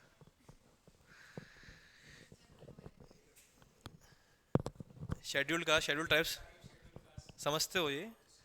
40 मतलब, तो ट्राइब से क्या समझते हैं हम? कि कुछ पहले लोग थे जो जंगलों में रहते थे, जंगलों में रहते थे ट्राइब्स। ठीक है, ये सबसे पहले के लोग हैं। ठीक है, जो क्या करते थे? जंगलों में इनहेबिटेट करते थे। इनकी कुछ आइडेंटिटी होती थी। ठीक है, किससे आइडेंटिफाई करेंगे अपने आप को? मैंने बताया था कुछ पर्टिकुलर फीचर्स है। तो मैं बोल रहा हूँ पहले उस चीज़ को समझो। एक जगह पे 2000 लोग रह रहे हैं बस। ठीक है, सिर्फ 2000 लोग, ग्वालियर जैसे शहर में 2000 लोग रह रहे हैं। ठीक है। ये अपने आप को जो हमारा गोल पहाड़ी है उससे एसोसिएट कर रहे हैं कि ये पहाड़ जो है इसमें हमारे देवता बसते हैं। ठीक है, ऐसे ही हुआ होगा पहले भी। ठीक है, तो सब लोग इस पहाड़ की पूजा करेंगे। ठीक है, अब मान लो इस जगह पे दूसरे लोग आ जाएं, और दूसरे लोग आ जाएं। कहाँ से आ जाएं? सपोज करो शिवपुर से आ जाएं। ठीक है, ग्वालियर में रहने। तो उनके बीच में और इनके बीच में क्या होगा? कॉन्फ्लिक्ट होगा। ठीक है, तो जब ये कॉन्फ्लिक्ट होगा तो ये दोनों ट्राइब्स क्या करेंगी? आपस में लड़ाई करेंगी। ठीक है, तो लड़ाई करने के लिए इनको एक लीडर चाहिए और इनको एक लीडर चाहिए। जो इसका जो लीडर होगा उसको बोला गया ग्रामिनी। तो ट्राइब का कोई जो लीडर बना, जो वॉर कर रहा है, हेल्प कर रहा है, वो क्या बना? ग्रामिनी। ये है ग्रामिनी का मतलब, कि ट्राइब का लीडर ड्यूरिंग अ वॉर। समझ में आया? जी। तो आप उसके नेक्स्ट पॉइंट लिखोगे, as life became sedentary, as life became sedentary, sedentary lifestyle, आरामदायक।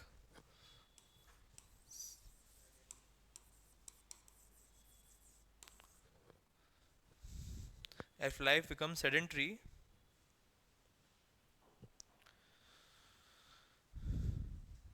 tribal contingents,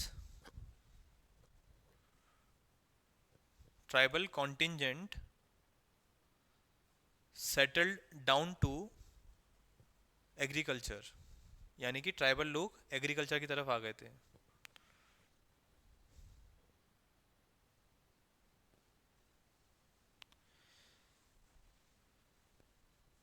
now the village headman, now the village headman was known by was known by titles such as ग्रामिका। ठीक है, जैसा मैं बताया था, ऐसा नहीं होगा कि सिर्फ एक उसके लिए एक ही टाइटल है। ग्रामिनी का भी सेम मतलब है, ग्रामिका का भी सेम मतलब है।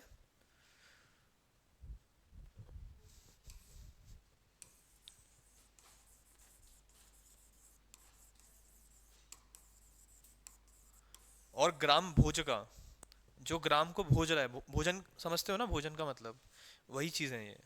ठीक है, जो ग्राम के सुख लोभ रहा है, तो उस नाम से आप समझ सकते हैं। ये संधि विच्छेद मन में किया करो, ये याद रहेंगी इससे चीज़ें। ठीक है, ग्राम भोजका, ये सबका मतलब क्या है? विलेज का हेडमैन। ठीक है, और ये सबका एविडेंस कहाँ मिलता है? हमें टेक्स्ट में देखने को मिलता है। जैसे मैंने बताया था, क्या जो बिम्बिसार था उसके पास कितने विलेजेस की कमांड थी? 82,000। ठीक है, हम पढ़ते हैं कि बिम्बिसार जो एक रूलर था, कहाँ का? मौर्यन डायनेस्टी का, मौर्यन मगध का, सॉरी। उसके पास इतनी विलेजेस का कंट्रोल था, 82,000 विलेजेस, 82,000 विलेजेस, राइट। तो उसमें एक एविडेंस मिलता है कि ये इनमें से 58,000 हेडमेंस को कहाँ बुलाएगा? कैपिटल में बुलाएगा, अपने राजगीर में। ठीक है, और क्या लिखा होगा वहाँ पे कि 58,000 ग्रामिकाज वर रिकॉल्ड एट राजगीर। ठीक है, तो ऐसे एविडेंसेस मिले हैं, तो ये बताता है कि उस टाइम पे कैसे सोसाइटी का डिवीजन था।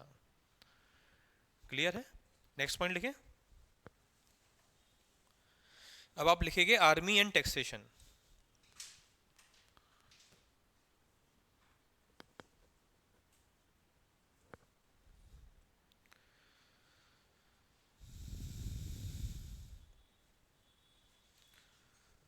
लिखोगे the large army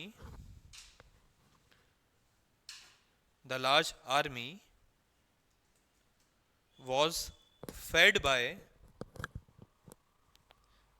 was fed by state state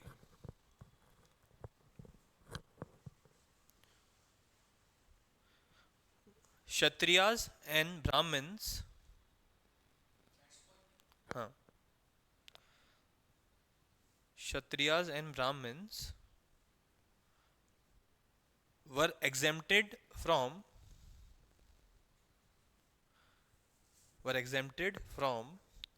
payment of taxes, and the burden fell on the fell on the peasants.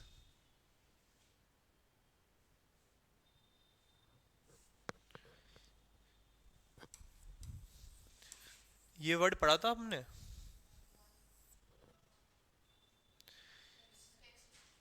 Kind of text था, लेकिन क्या था ये? बाली किसके टाइम पे पढ़ते हैं हम? वैदिक के टाइम पे। ठीक है, वैदिक के टाइम पे ये किस टाइप का टेक्स्ट था? वॉलंटरी टेक्स्ट था ये। This was a voluntary text पहले। वॉलंटरी टेक्स्ट का मतलब क्या होगा? जिसकी जितना अच्छा होगी उतना दे देगा कोई भी। अभी होता है ना कि हम अपनी इच्छा के अनुसार कितना भी दान कर देते हैं। ठीक है, तो ये टेक्स्ट कौन देते थे? ट्राइब्समैन देते थे, यानी कि जो ट्राइब्स के लोग हैं अपने चीफ को देते थे। ठीक है, ट्राइब्समैन क्या देंगे? बाली टैक्स देंगे।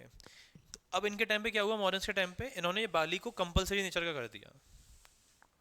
ठीक है, तो ये बाली क्या है? एक टैक्स है जो मॉडर्न के टाइम पे आके क्या हो जाएगा? कंपलसरी हो जाएगा। ठीक है, तो अगेन टैक्सेस का नेचर चेंज हो रहा है। ठीक है, तो उसी को लिखोगे। Bali a voluntary payment, a voluntary payment made by the tribesmen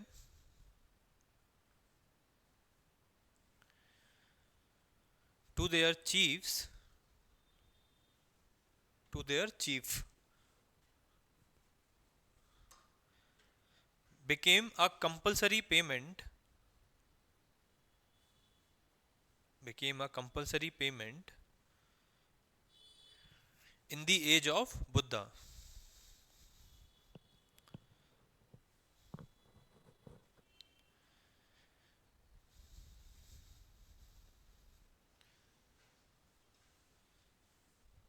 और इनके लिए इन्होंने एक ऑफिसर अपॉइंट करे थे। उन ऑफिसर का नाम क्या था? बाली साधका।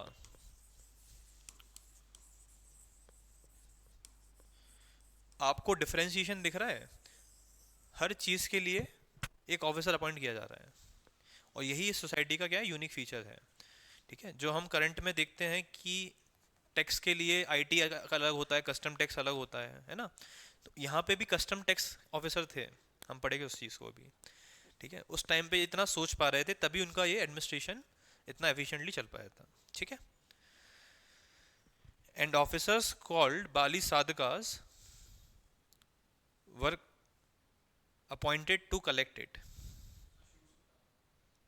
कहाँ तक लिखा है? ठीक है, एंड ऑफिस उसके बाद ही बोल रहा हूँ। And officers like bali sadhaka were appointed to collect it, like.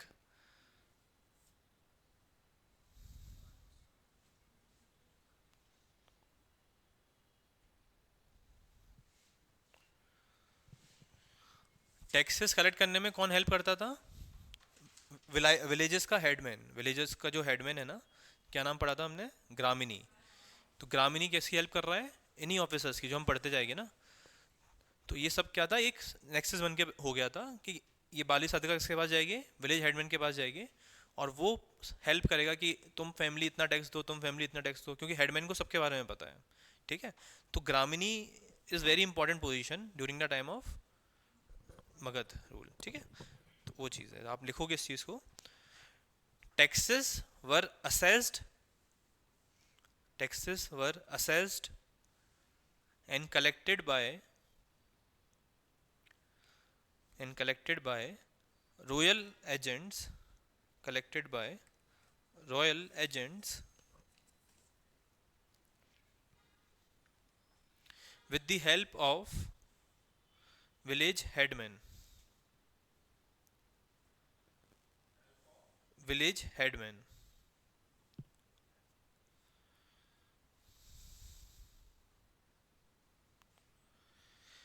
And in this and in this bookkeeping bookkeeping played a prominent role.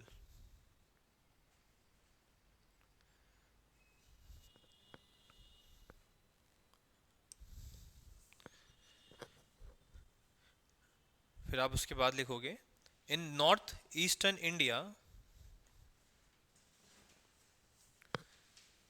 in North eastern India payment was paid in payment was paid in form of paddy. Paddy का मतलब क्या होता है? Rice. तो क्या बोल रहा है कि नॉर्थ ईस्ट इंडिया में पेमेंट किसके फॉर्म में दी जाती थी टैक्सेस की? पैडी. ठीक है. The nature of taxes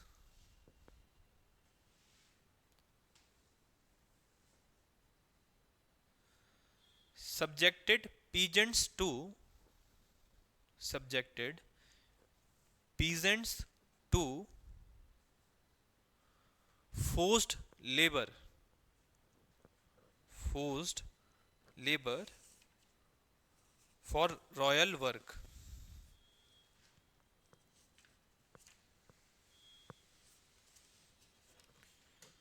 Next point, peasants left the country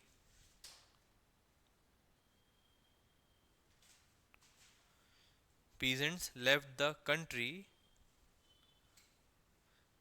in order to escape in order to escape the oppressive burden of taxes.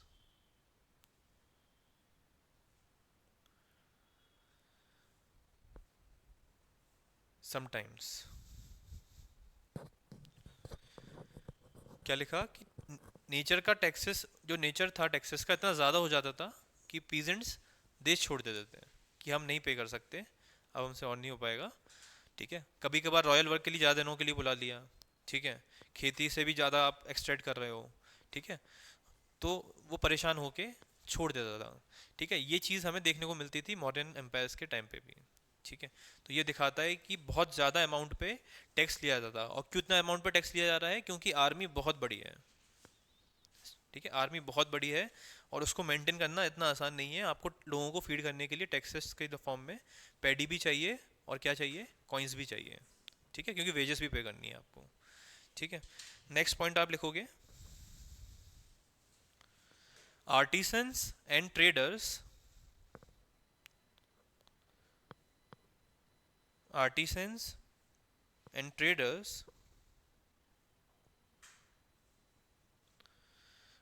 also had to pay taxes also had to pay taxes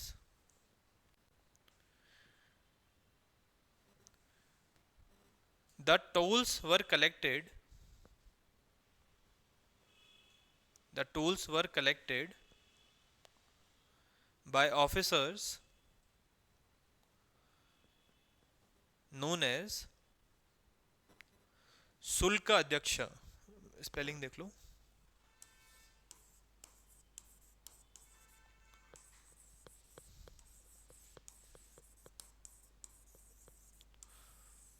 SULKADHYAKSH. शुल्क अध्यक्ष.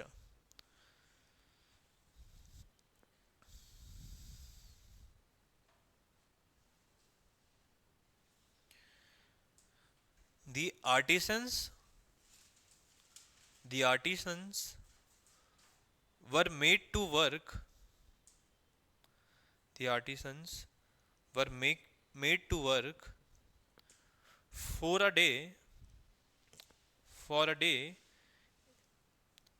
in a month for king.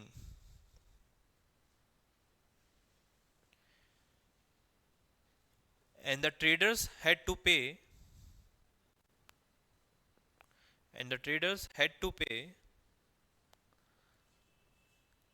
customs on the sale of had to pay customs on the sale of their commodities. ठीक है. अब जो ये officer है इसको sol के का भी बोलेंगे. क्या बोलेंगे? सॉल के का. ठीक है. लेकिन ये वर्ड ज़्यादा बेटर है, ये याद भी रहेगा, ये आप भूल जाओगे. ठीक है. तो शुल्क अध्यक्ष इज लाइक, अध्यक्ष इज फॉर हेड. ठीक है. शुल्क इज फॉर टोल. ठीक है. वैसे याद रख सकते हैं इसको.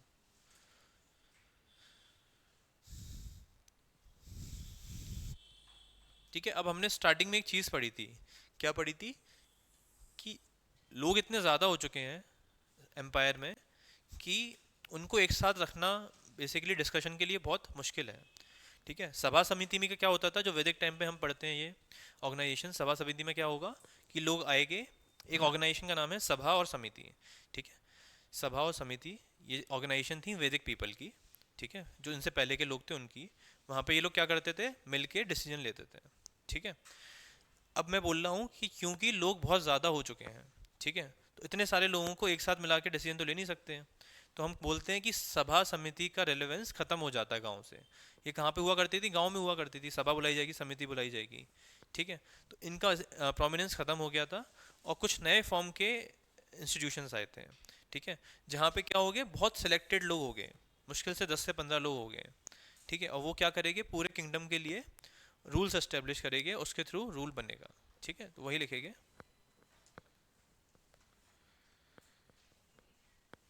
The Kings, the Kings of the period, the Kings of the period no longer summoned,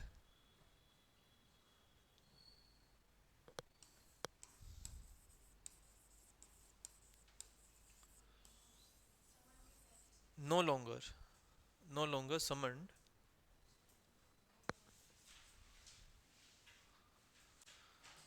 sabha and samitis.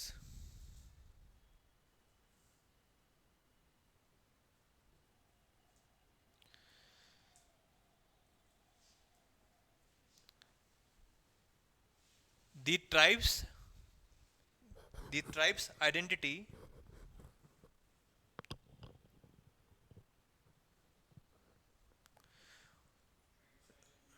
lost its prominence.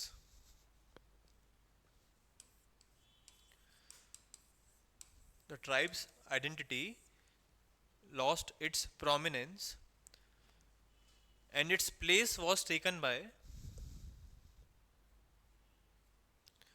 and its place was taken by varna and caste.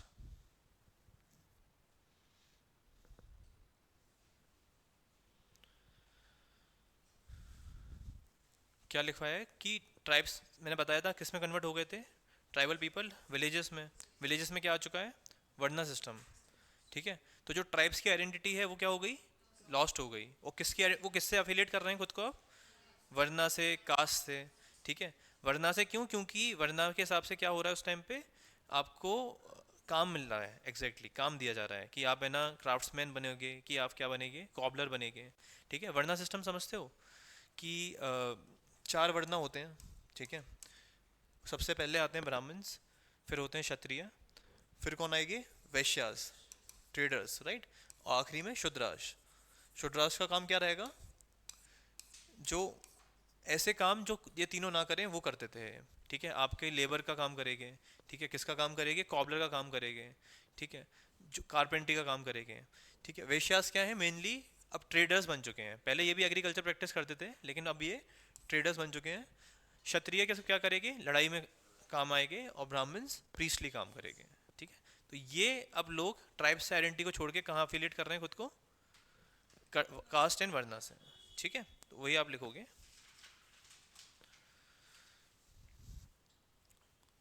हमने लिख लिया था, their place was taken by caste and वर्ना।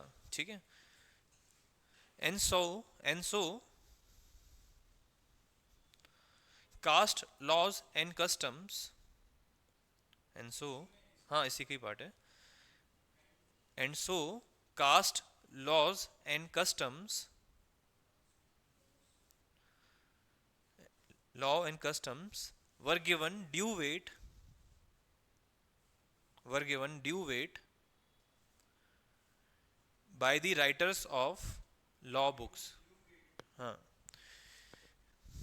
मतलब जो उस time के writer हैं ना, तो वो क्या कर रहे हैं, किसको प्रोमिनेंस दे रहे हैं, जो उस टाइम के कास्ट के लॉज हैं, जो कस्टम्स हैं, कास्ट के कुछ लॉज हैं। कास्ट के क्या लॉज हो सकते हैं, कि मैं अगर इस पर्टिकुलर कास्ट का हूँ तो मैं बस यही काम करूँगा। ठीक है, मैं इसी एक्टिविटी में पार्टिसिपेट करूँगा, उस टाइम पे सोसाइटी इस तरीके से डिफरेंशिएट हो रही थी। तो जो बुक्स हैं वो लिखी जाने लगी किसके आधार पे, कि कौन सा आदमी क्या काम करेगा।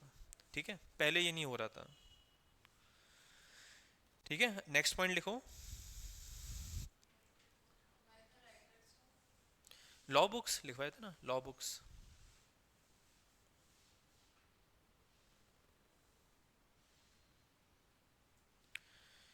लिखो, with the emergence of with the emergence of large states of Koshal and Magad,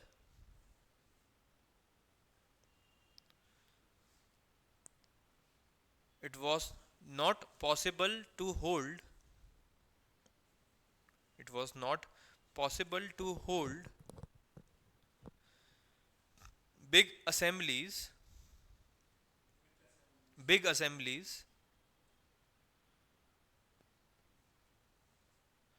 attended by people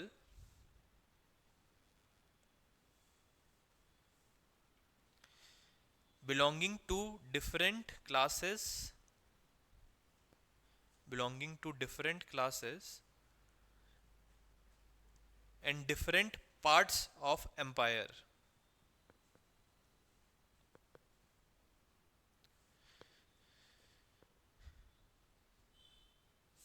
ये भी क्लियर है? क्या लिखा है कि क्लासेस का डिवीजन आ चुका है, तो अब क्या हो जाएगा, अनटचेबिलिटी प्रैक्टिस होने लगेगी। तो कोई बोलेगा कि मैं इस क्लास के साथ नहीं पार्टिसिपेट करूंगा। ठीक है, और क्या बोलेंगे लोग कि हम बहुत दूर हैं, हम नहीं आ सकते वहाँ पे। तो अब सारी ये सभा समिति की रेलेवेंस है वो खत्म हो गई है। ठीक है, वही लिख रहे हैं। Next point,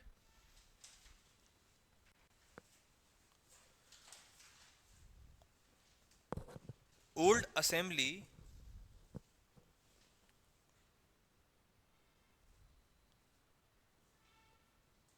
lost its prominence lost its prominence and a new institution, परिषद,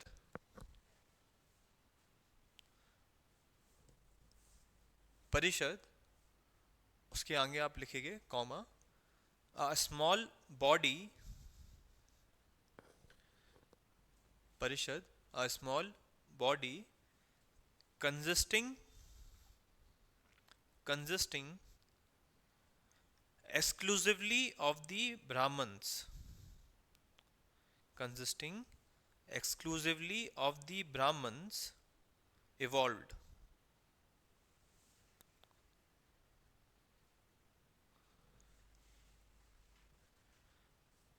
क्लियर है ये? अब क्या आ गया, किसने जगह ले ली है? परिषद ने। ठीक है, अब यही सारे डिसीजन लेगी आपके। ठीक है, अभी तक जो पढ़ा है वो 2 मिनट में रीड करो, 2 से 5 मिनट में। जो नहीं समझ में आया है वो पूछो।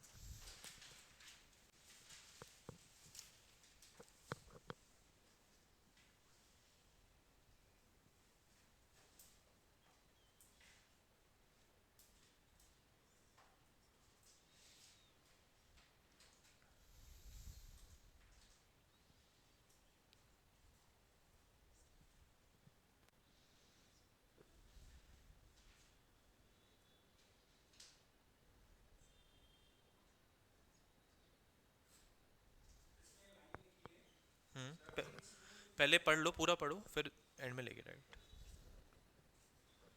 लिख लो आपने डाउट।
पढ़ा?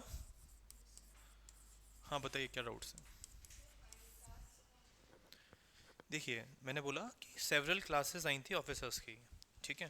तो एक क्लास ऑफ ऑफिसर्स को क्या बोला था? महामात्रास, ठीक है। अब ये हायर ऑफिशियल्स रहे होगे, कुछ लोअर ऑफिशियल्स थे उनको आयुक्त किया, नोट किया गया। जैसे अभी क्या होता है, टॉप होता है सेक्रेटरी, फिर इसके नीचे क्या कौन होता है? जॉइंट सेक्रेटरी, ठीक है। तो ऐसे ही महामात्रास और आयुक्तास, ठीक है। बाद में आया ना, मतलब अजात शत्रु के, अजात शत्रु लेके आए थे।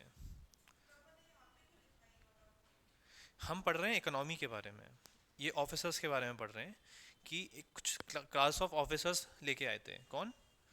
मौर्यास। तो उसमें से एक ऑफिसर कौन था जो हमने नाम लिखा था, ठीक है। तो इस ऑफिसर ने क्या किया? वैशाली को इंटीग्रेट करने में हेल्प किया था। किसमें?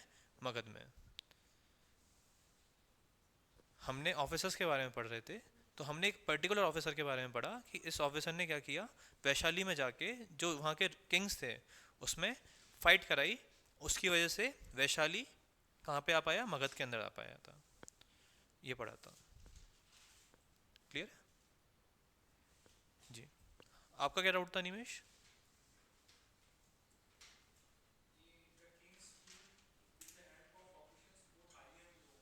हाई का मतलब था महामात्यास, लो हो गए आपके आयुक्तास।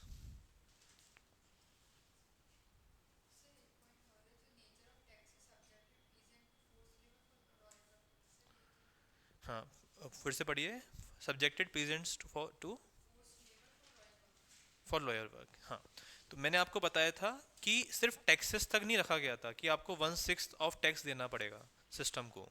जब आपको स्टेट रिकॉल करेगी, अब स्टेट का काम क्या हो सकता है कि गड्ढे खोदने हैं, क्योंकि हमें तालाब बनाना है। तो पीजेंट्स क्या करेंगे? तालाब खोदने के लिए अपनी लेबर को डोनेट करेंगे। समझे? अपनी लेबर को भी बेसिकली एक टैक्स के फॉर्म में देखा जाने लग गया था। इसका हम फ्यूचर में एक वर्ड भी पढ़ेंगे, जब वो एग्जैक्ट वर्ड आएगा तो उसका मैं नाम बताऊंगा आपको, ठीक है। इसको एक वर्ड भी दिया जाता है कि आप अपनी लेबर को एक टैक्स के फॉर्म में देते हैं।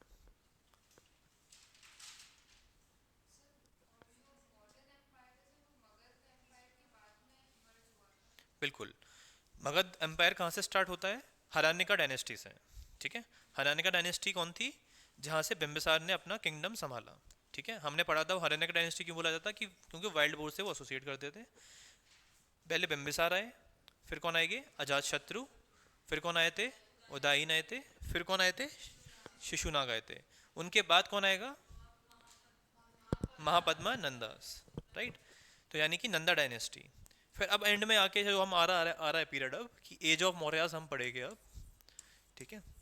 हमारा जो नेक्स्ट हेडिंग यही है, एज ऑफ मौर्यास, ठीक है। तो एज ऑफ मौर्यास कब आ पाया है? ये सिलसिला कब चालू हुआ था?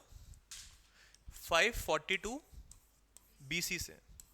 क्या पढ़ते हैं? 542 बीसी में बिम्बिसार आते हैं, ठीक है। फटाफट से रिवाइज करा रहा हूँ। बिम्बिसार आके क्या करते हैं? अपने जो छोटा सा किंगडम है उसको एक्सपांड करते हैं। उनका क्या नेचर है? एक्सपांशन का। इसके लिए वो कौन सी पॉलिसीज अपनाते हैं? मैरिज अलाइंसेस, ठीक है। मैरिज अलाइंसेस करेंगे, डिप्लोमेसी करेंगे और वॉर करेंगे, ठीक है। ये तीन पॉलिसीज इसने अपनाई है बिम्बिसार ने। हम देखते हैं जो इनका किंगडम पहले इतना था, ठीक है। इसकी कैपिटल क्या थी? ठीक है। इसके बाद ये किंगडम कुछ इतना बड़ा हो जाता है, जो आसपास के महाजनपद थे वो सब इसका पार्ट हो जाते हैं, ठीक है। सबसे पहले कौन होता है? अंगा, ठीक है। अंग एक क्या था? राज्य था, जो अब मगध का बन चुका था। ऐसे कर करके ये बहुत सारे आसपास के राज्य ले लेते हैं, ठीक है। इनके बाद इनका कौन आता है? बेटा अजात शत्रु। अजात शत्रु ने आके सबसे पहले क्या काम किया था? इन्होंने 3 वॉर करे थे, है ना। इनकी 3 वॉर के बारे में इनको याद रखा करो कि इनके 3 वॉर हुए थे। पहला वॉर किसके साथ हुआ था? कोशाला के साथ। कोशाला के साथ जब वॉर होती है तो क्या हो जाता है? जो काशी है वो इनका पार्ट बन जाएगा। काशी किसका पार्ट बन गया? मगध का। सेकेंड वॉर किससे होती है? वैशाली से। ये अपनी मदर के ही प्रिंसली स्टेट पे अटैक करते हैं। जो आप ऑफिसर्स पढ़े थे वो यही वाला ऑफिसर होगा जो वैशाली में जाके किंग्स में आपस में फूट डालेगा। ये किंगडम वीक हो गया तो उस टाइम पे ये अटैक करेंगे, और ये अटैक 16 साल तक चलता है, पढ़ा था हमने, 16 ईयर्स तक ये अटैक चलेगा। ठीक है, तो वैशाली अब किसका पार्ट हो गया, मगध का। ठीक है, तो ये ऑफिसर का काम था कोई। फिर हमने क्या पढ़ा कि ये तीसरी वॉर की प्रिपरेशन करते हैं, किसके साथ, अवंती के साथ। ठीक है, हमने पढ़ा था अवंती भी बहुत पावरफुल क्या था, किंगडम था। कितना पावरफुल था कि 100 सालों तक इन दोनों में, किस में, मगध में और अवंती में क्या हुआ, 100 साल तक इन दोनों में बैटल चलती है, जो फाइनली कल्मिनेट कब होगी, अभी इनके साथ नहीं होती है, मैं बता रहा हूँ कि इनकी वॉर होती है, तो उसके लिए क्या करते हैं ये, राजगीर को फोर्टिफाई करते हैं। पढ़ा था ये, अजात शत्रु तीसरी बैटल के लिए फोर्टिफाई करते हैं, किसको, राजगीर को। ठीक है, फिर ये मर जाते हैं, फिर कौन आएंगे, उदयन आते हैं। इन्होंने क्या किया, उदयन ने जो राजगीर कैपिटल थी ये पाटलिपुत्र ले आए। ठीक है, हमने क्या पढ़ा था, राजगीर के कुछ फीचर्स थे, क्योंकि ये जो सिटी थी सराउंडेड बाय 5 हिल्स थी। अब पाटलिपुत्र जो कैपिटल आया, ये इसका भी कुछ फीचर था क्या, it was surrounded by 4 reverse. ठीक है, इधर कौन सी थी, गंगा, ये सोन नदी थी, एक गंडक थी, और आगे जाके सरायू। ठीक है, ये 4 रिवर्स किसकी हैं, पाटलिपुत्र की। आपको अभी समझ में नहीं आ रहा होगा, लेकिन एक समरी ले लो, ये सब कुछ आपको कंडक्ट होगा। ये आपको जो हमने अभी 2-3 क्लास में पढ़ा है उसको रिवाइज कराया जा रहा है। ठीक है, तो पाटलिपुत्र एक कैपिटल क्या हो गया, इमर्ज हो गया। ठीक है, कहाँ पे,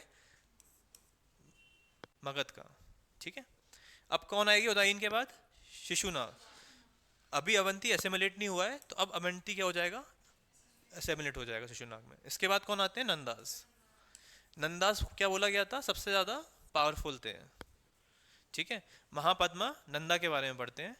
जब अलेक्जेंडर आया था तो यहाँ पे कौन थे, महापद्मा नंदा थे इंडिया में। ठीक है, इनकी आर्मी की स्ट्रेंथ जो हमने पढ़ी थी, 2 lakh infantry, 60,000 cavalry, 6,000 war elephants. ये बहुत बड़ी स्टैंडिंग आर्मी मेंटेन करके रखते थे। और इस टाइम पे हम पढ़ते हैं कि बेरिंग 1 और 2 किंगडम सब इनका पार्ट हो गए थे। एक हमने किसका इंपॉर्टेंट चीज़ देखी थी, कलिंगा को ही हरा देते हैं, कलिंगा को ये हराते हैं। ठीक है, और वहाँ से ये वापस लौट के आते हैं। ठीक है, तो हम जिना के बारे में पढ़ते हैं एक चीज़। ठीक है, ये हिस्ट्री, ये थोड़ा रिवाइज है ये पूरा अभी तक। ठीक है, महापद्मा नंदा के बाद कौन आई थी,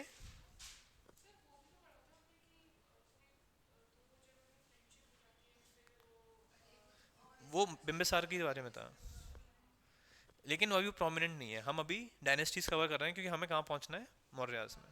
पढ़ा तो बहुत कुछ था अभी इसमें, लेकिन हाँ, वो किस में थे, बिम्बिसार की किससे रिलेशनशिप होती है, महासेना, प्रद्योगिता महासेना, राइट, उनसे रिलेशनशिप होती है। ठीक है, तो वो एक सेकेंडरी चीज़ है। अभी हम डायनेस्टीज पे जा रहे हैं, तो महापद्मा नंदा आ चुके हैं। ठीक है, और हमने पढ़ते हैं कि अलेक्जेंडर ने इनके टाइम पे इन्वेजन किया था। जब अलेक्जेंडर इन्वेजन करते हैं, तो इंडिया का जो ये वेस्टर्न रीजन है, ठीक है, ये पाकिस्तान वाला रीजन, ये किसके कंट्रोल में आ जाता है, अलेक्जेंडर्स के कंट्रोल में आ जाता है। ठीक है, यहाँ पे वो एक अपना किंगडम एस्टेब्लिश करते हैं। और हम आज वही पढ़ेंगे कि चंद्रगुप्त मौर्य कौन है। ठीक है, वो कौन है, एक मौर्यन रूलर हैं जिन्होंने अपनी मौर्यन डायनेस्टी इस्टेब्लिश की है, और कैसे वो इस किंगडम को जीतते हैं। ठीक है, वो रूलर देखिए कौन सा था। ठीक है, और इनका वर्णन हमें कहाँ से मिलता है, where we do we get कि हाँ एक ऐसा रूलर एक्सिस्ट करता था। ठीक है, तो उसके बारे में देखेंगे। तो सबसे पहले आप हेडिंग डालोगे, the age of Mauryas, the age of Mauryas. हाँ, ठीक है, अब हम पढ़ेंगे मौर्यास के बारे में। मगध की इकोनॉमी है वो, मौर्यास एक किंगडम है। ठीक है, जो आपने पढ़ा है ना, वो आप मगध की इकोनॉमी के बारे में पढ़ रहे हो, और उसमें हमने मौर्यंस का भी कंट्रीब्यूशन देखा है। ऐसा नहीं कि मौर्यंस का कंट्रीब्यूशन नहीं देखा है, लेकिन हम अब स्पेसिफिकली मौर्यंस के बारे में पढ़ रहे हैं। कौन से मौर्यंस के बारे में, रूलर्स के बारे में। मौर्यंस तो अभी आए नहीं थे ना, आपको मैं बस इकोनॉमी बता रहा हूँ कि इकोनॉमी कैसी थी उस टाइम पे। हाँ, इकोनॉमी मतलब एडमिनिस्ट्रेशन कैसे चल रहा था, इकोनॉमी कैसे चल रही थी, ये बताया गया था आपको। ठीक है, देखो जैसे प्राइम मिनिस्टर चेंज होता है, जैसे अभी मान लो नेक्स्ट टाइम पे राहुल गांधी प्राइम मिनिस्टर बन जाते हैं। ठीक है, सिस्टम तो वही रहेगा ना, इकोनॉमी भी इंडिया की वैसी रहने वाली है, एडमिनिस्ट्रेशन भी वैसा रहने वाला है, तो हम वो पढ़ रहे थे। ठीक है, अब इसमें कंट्रीब्यूशन इनका भी रहा होगा, लेकिन आपने अभी पढ़ लिया जिससे कि अब समझने में आसानी आएगी कि वो किस तरीके से रूल कर पा रहे हैं। एडमिनिस्ट्रेशन कॉन्स्टिट्यूशन वाला कुछ चेंज नहीं होने वाला, बस एक नया रूलर आ जाएगा जो उसका एक खुद का किंगडम होगा बड़ा सा। ठीक है, हाँ महापद्मा नंदा के बाद आएंगे। ठीक है, हम पढ़ते हैं जब नंदाज वीक हो गए थे। ठीक है, जब नंदाज वीक हो गए थे तब चंद्रगुप्त मौर्य ने अटैक किया था और एक मौर्यन डायनेस्टी की एस्टेब्लिशमेंट की थी। कहाँ पे? मगध में। एम से एम आ रहा है तो उस चक्कर में बार बार कन्फ्यूजन हो रहा होगा, लेकिन मगध क्या है? एक स्टेट का नाम है, और मौर्यंस कौन है? अब एक क्लैन है। ठीक है, हाँ मगध और मौर्यन कभी कभार सिनोनिमस हो जाता है। ठीक है, इसका मतलब ये नहीं है कि हम गलत देख रहे हैं। अभी तक जो पूरा पढ़ा था, जिस इकोनॉमी एडमिनिस्ट्रेशन सब मगध की थी। ठीक है, मॉरियंस का भी कभी ना कुछ कंट्रीब्यूशन रहा होगा तो वो उसमें आ गया था कि हाँ इसके टाइम पे कोई ऑफिसर एक दो आ गए हो, लेकिन वो मगध की इकोनॉमी पढ़ रहे थे। अब हम एज ऑफ मौर्यास देख रहे हैं। ये कौन है? मौर्यंस एक क्लैन है जो किसके बाद आए हैं? नंदा डायनेस्टी के बाद आए हैं। ये क्लियर है? ठीक है, तो सबसे पहले देखो कि इस टाइम पे इकोनॉमी कैसी है। बहुत ज़्यादा लोगों में केओस है। हमने लास्ट लाइन ये भी लिखी थी कि टैक्सेशन इस लेवल तक पहुंच चुका है कि लोग देश छोड़ने को तैयार हैं। क्यों? क्योंकि किंग काफ़ी करप्ट हो चुके हैं। ठीक है, किंग करप्ट करप्ट हो चुके होते हैं और वो लाइफ के लेजर्स में लुप्त हो जाते हैं। वुमेन, एवरीथिंग जो हम चीज़ें बोलते हैं वाइस पीपल की निशानियां नहीं है, तो लोग क्या है? प्रताड़ित हो रहे हैं और उन्हें एक नए रूलर की रिक्वायरमेंट है। ठीक है, तो चाणक्य क्या करते हैं? चाणक्य उनके पास गए थे, नंदा के पास, कि आपके पास में अलेक्जेंडर आ रहा है, हमारी आर्मी इतनी एफिशिएंट नहीं है। ठीक है, तो हमें कुछ एक्शंस लेने चाहिए। ठीक है, तो वो जाते हैं और वो जो नंदा के जो किंग होते हैं वो उनको डिक्लाइन कर देते हैं। एक स्टोरी है पूरी। ठीक है, उनको मतलब निकाल देते हैं कोर्ट से कि आप है ना जाइए, आपकी ज़रूरत नहीं है। तो फिर वो चाणक्य क्या करते हैं? एक पूरी कॉन्स्पिरेसी रचते हैं कि कैसे इसको ओवरथ्रू किया जाए। किसको? नंदास को। ठीक है, इसके एविडेंसेस हमें कहाँ मिले हैं वो समझो। ठीक है, एक बुक थी मुद्रका राक्षसा। ठीक है, मुद्रका राक्षसा ये बुक है। ठीक है, बहुत बार एग्जाम्स में आ चुकी है, इसीलिए बार बार आती है क्योंकि यहाँ से हमें एविडेंस मिलता है। ये किसने लिखी थी? विशाख दत्ता ने लिखी थी। ठीक है, फिर एक बुक के बारे में पढ़ेंगे हम, इंडिका। ठीक है, ये किसने लिखी थी? मेगास्थनीज ने लिखी थी। मेगास्थनीज कौन थे? ये ग्रीक के एक हिस्टोरियन थे, ग्रीक हिस्टोरियन आप समझ सकते हैं। ठीक है, तो अब हम अभी क्या देख रहे हैं? ये एविडेंसेस हैं जहाँ से हमें ये प्रूफ मिला है कि उस टाइम पे क्या चीज़ें चल रही थी, क्या इवेंट्स हुए थे, और किस तरीके से चाणक्य ने, जिनको कौटिल्य भी बोला जाता है ना, ये दोनों सिनोनिमस चीज़ हैं, कौटिल्य भी बोला जाता है चाणक्य को, इन्होंने कैसे ओवरथ्रो किया था नंदा डायनेस्टी को। ठीक है, जो ये किताब है अर्थशास्त्र, ठीक है, अर्थशास्त्र, ये किसने लिखी थी? कौटिल्य ने लिखी थी। ठीक है, तो इसमें क्या एविडेंसेस हो गए कि सिस्टम कैसे चलता था उस टाइम पे? नाम ही समझ में आ रहा है, अर्थशास्त्र, अर्थ का मतलब इकोनॉमी होता है, राइट? इकोनॉमी कैसे चलती थी, टैक्सेशन कैसे होता था, ये सब चीज़ें, इसके एविडेंसेस कहाँ मिलते हैं? अर्थशास्त्र में। ये किसने लिखी? कौटिल्य ने। ये तीन बुक, जब भी आपको मॉडर्न की बात आएगी ये तीन बुक स्ट्राइक करनी चाहिए। कहीं भी आएंगी, ये बुक पूछी जा चुकी है कई बार, ये पूछी जा चुकी है, ये पूछी जा चुकी है। ठीक है, ये तीन बुक याद रहनी ही चाहिए आपको। ये जो बुक है लिखी गई थी 9th सेंचुरी बीसी में, एडी में, बहुत बाद में लिखी गई है ना, 9th सेंचुरी एडी में। क्लास में बात नहीं करना है, बाद में। ठीक है, हाँ। ठंड लग रही है? बंद कर दो ना इसी, उसको 27 कर दो। ठीक है, विशाख दत्त ने क्या लिखी है? 9th सेंचुरी एडी में मुद्रा राक्षस लिखी है। ठीक है, तीन किताबें याद लिखेंगे पहले तो आप लिखो,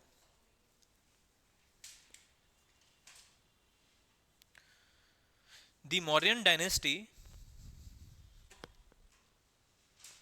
the Mauryan dynasty was founded by Chandragupta Maurya,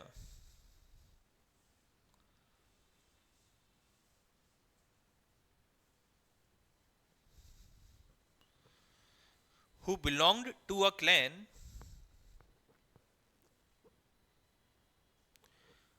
who belonged to a Kshatriya clan, लिखना, Kshatriya clan कॉल्ड मौर्यास। तो मौर्य क्या है, क्लैन है जिसको ये बिलोंग करते थे। Next point, he took advantage of the he took advantage of the growing weakness growing weakness and unpopularity and unpopularity of the Nandas,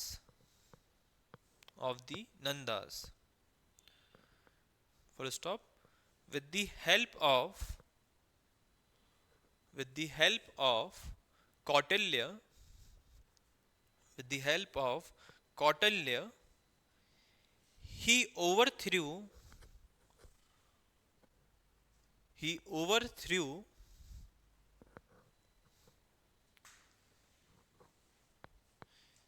the rule of Nandas and established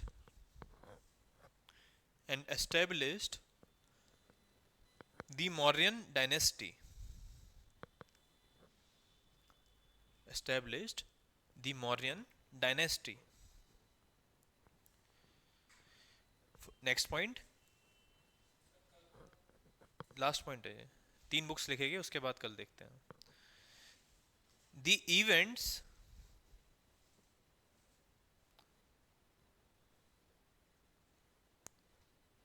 of Chanakya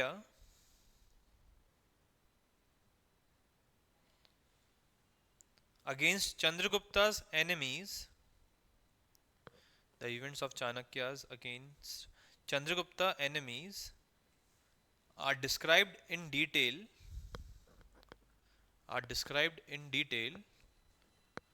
in Mudra Rakshasa.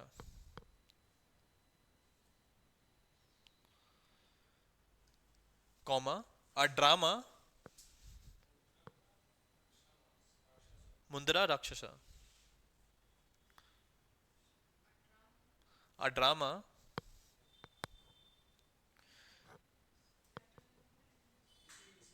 हाँ, a drama comma बोला था ना, a drama written by Vishak Dutt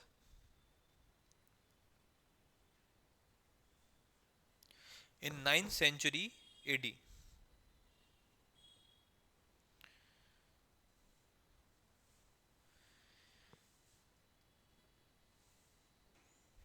ठीक है, ठीक है, बाकी कल ही लिखवाते हैं, छोड़ो। तो आपका जो टेस्ट अगर होगा, ठीक है, तो अभी 1-2 घंटे के अंदर आपको कल इन्फॉर्म कर दिया जाएगा, मतलब आज इन्फॉर्म कर दिया जाएगा कल के टेस्ट के लिए। ठीक है, सबको देना है, किसी का ऐसा नहीं करेगा कि हम मार्क्स कहीं डिस्प्ले करेंगे, ऐसा कुछ नहीं होगा। ठीक है, तो एकदम बेफिक्र होके दो। ठीक है, और क्लास कल जरूर होगी। ठीक है, कल क्लास भी आपकी 9 से 12 होगी। ठीक है, अब वो देखते हैं कि आपकी ज्योग्राफी क्लास है कि नहीं। तो अगर ज्योग्राफी क्लास नहीं होगी तो पहले आपकी हिस्ट्री क्लास हो जाएगी 9 बजे, उसके बाद टेस्ट हो जाएगा। ठीक है,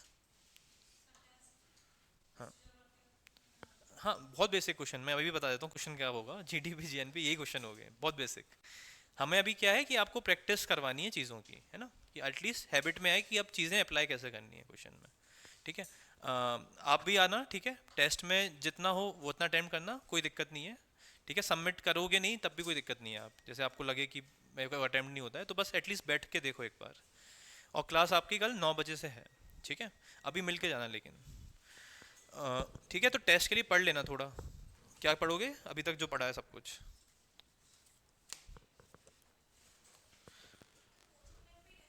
हाँ हाँ, ये 12 बजे आप फ्री हो जाओगे। ठीक है, बात वो है कि आपको टाइम एक्स्ट्रा नहीं लेंगे। ठीक है।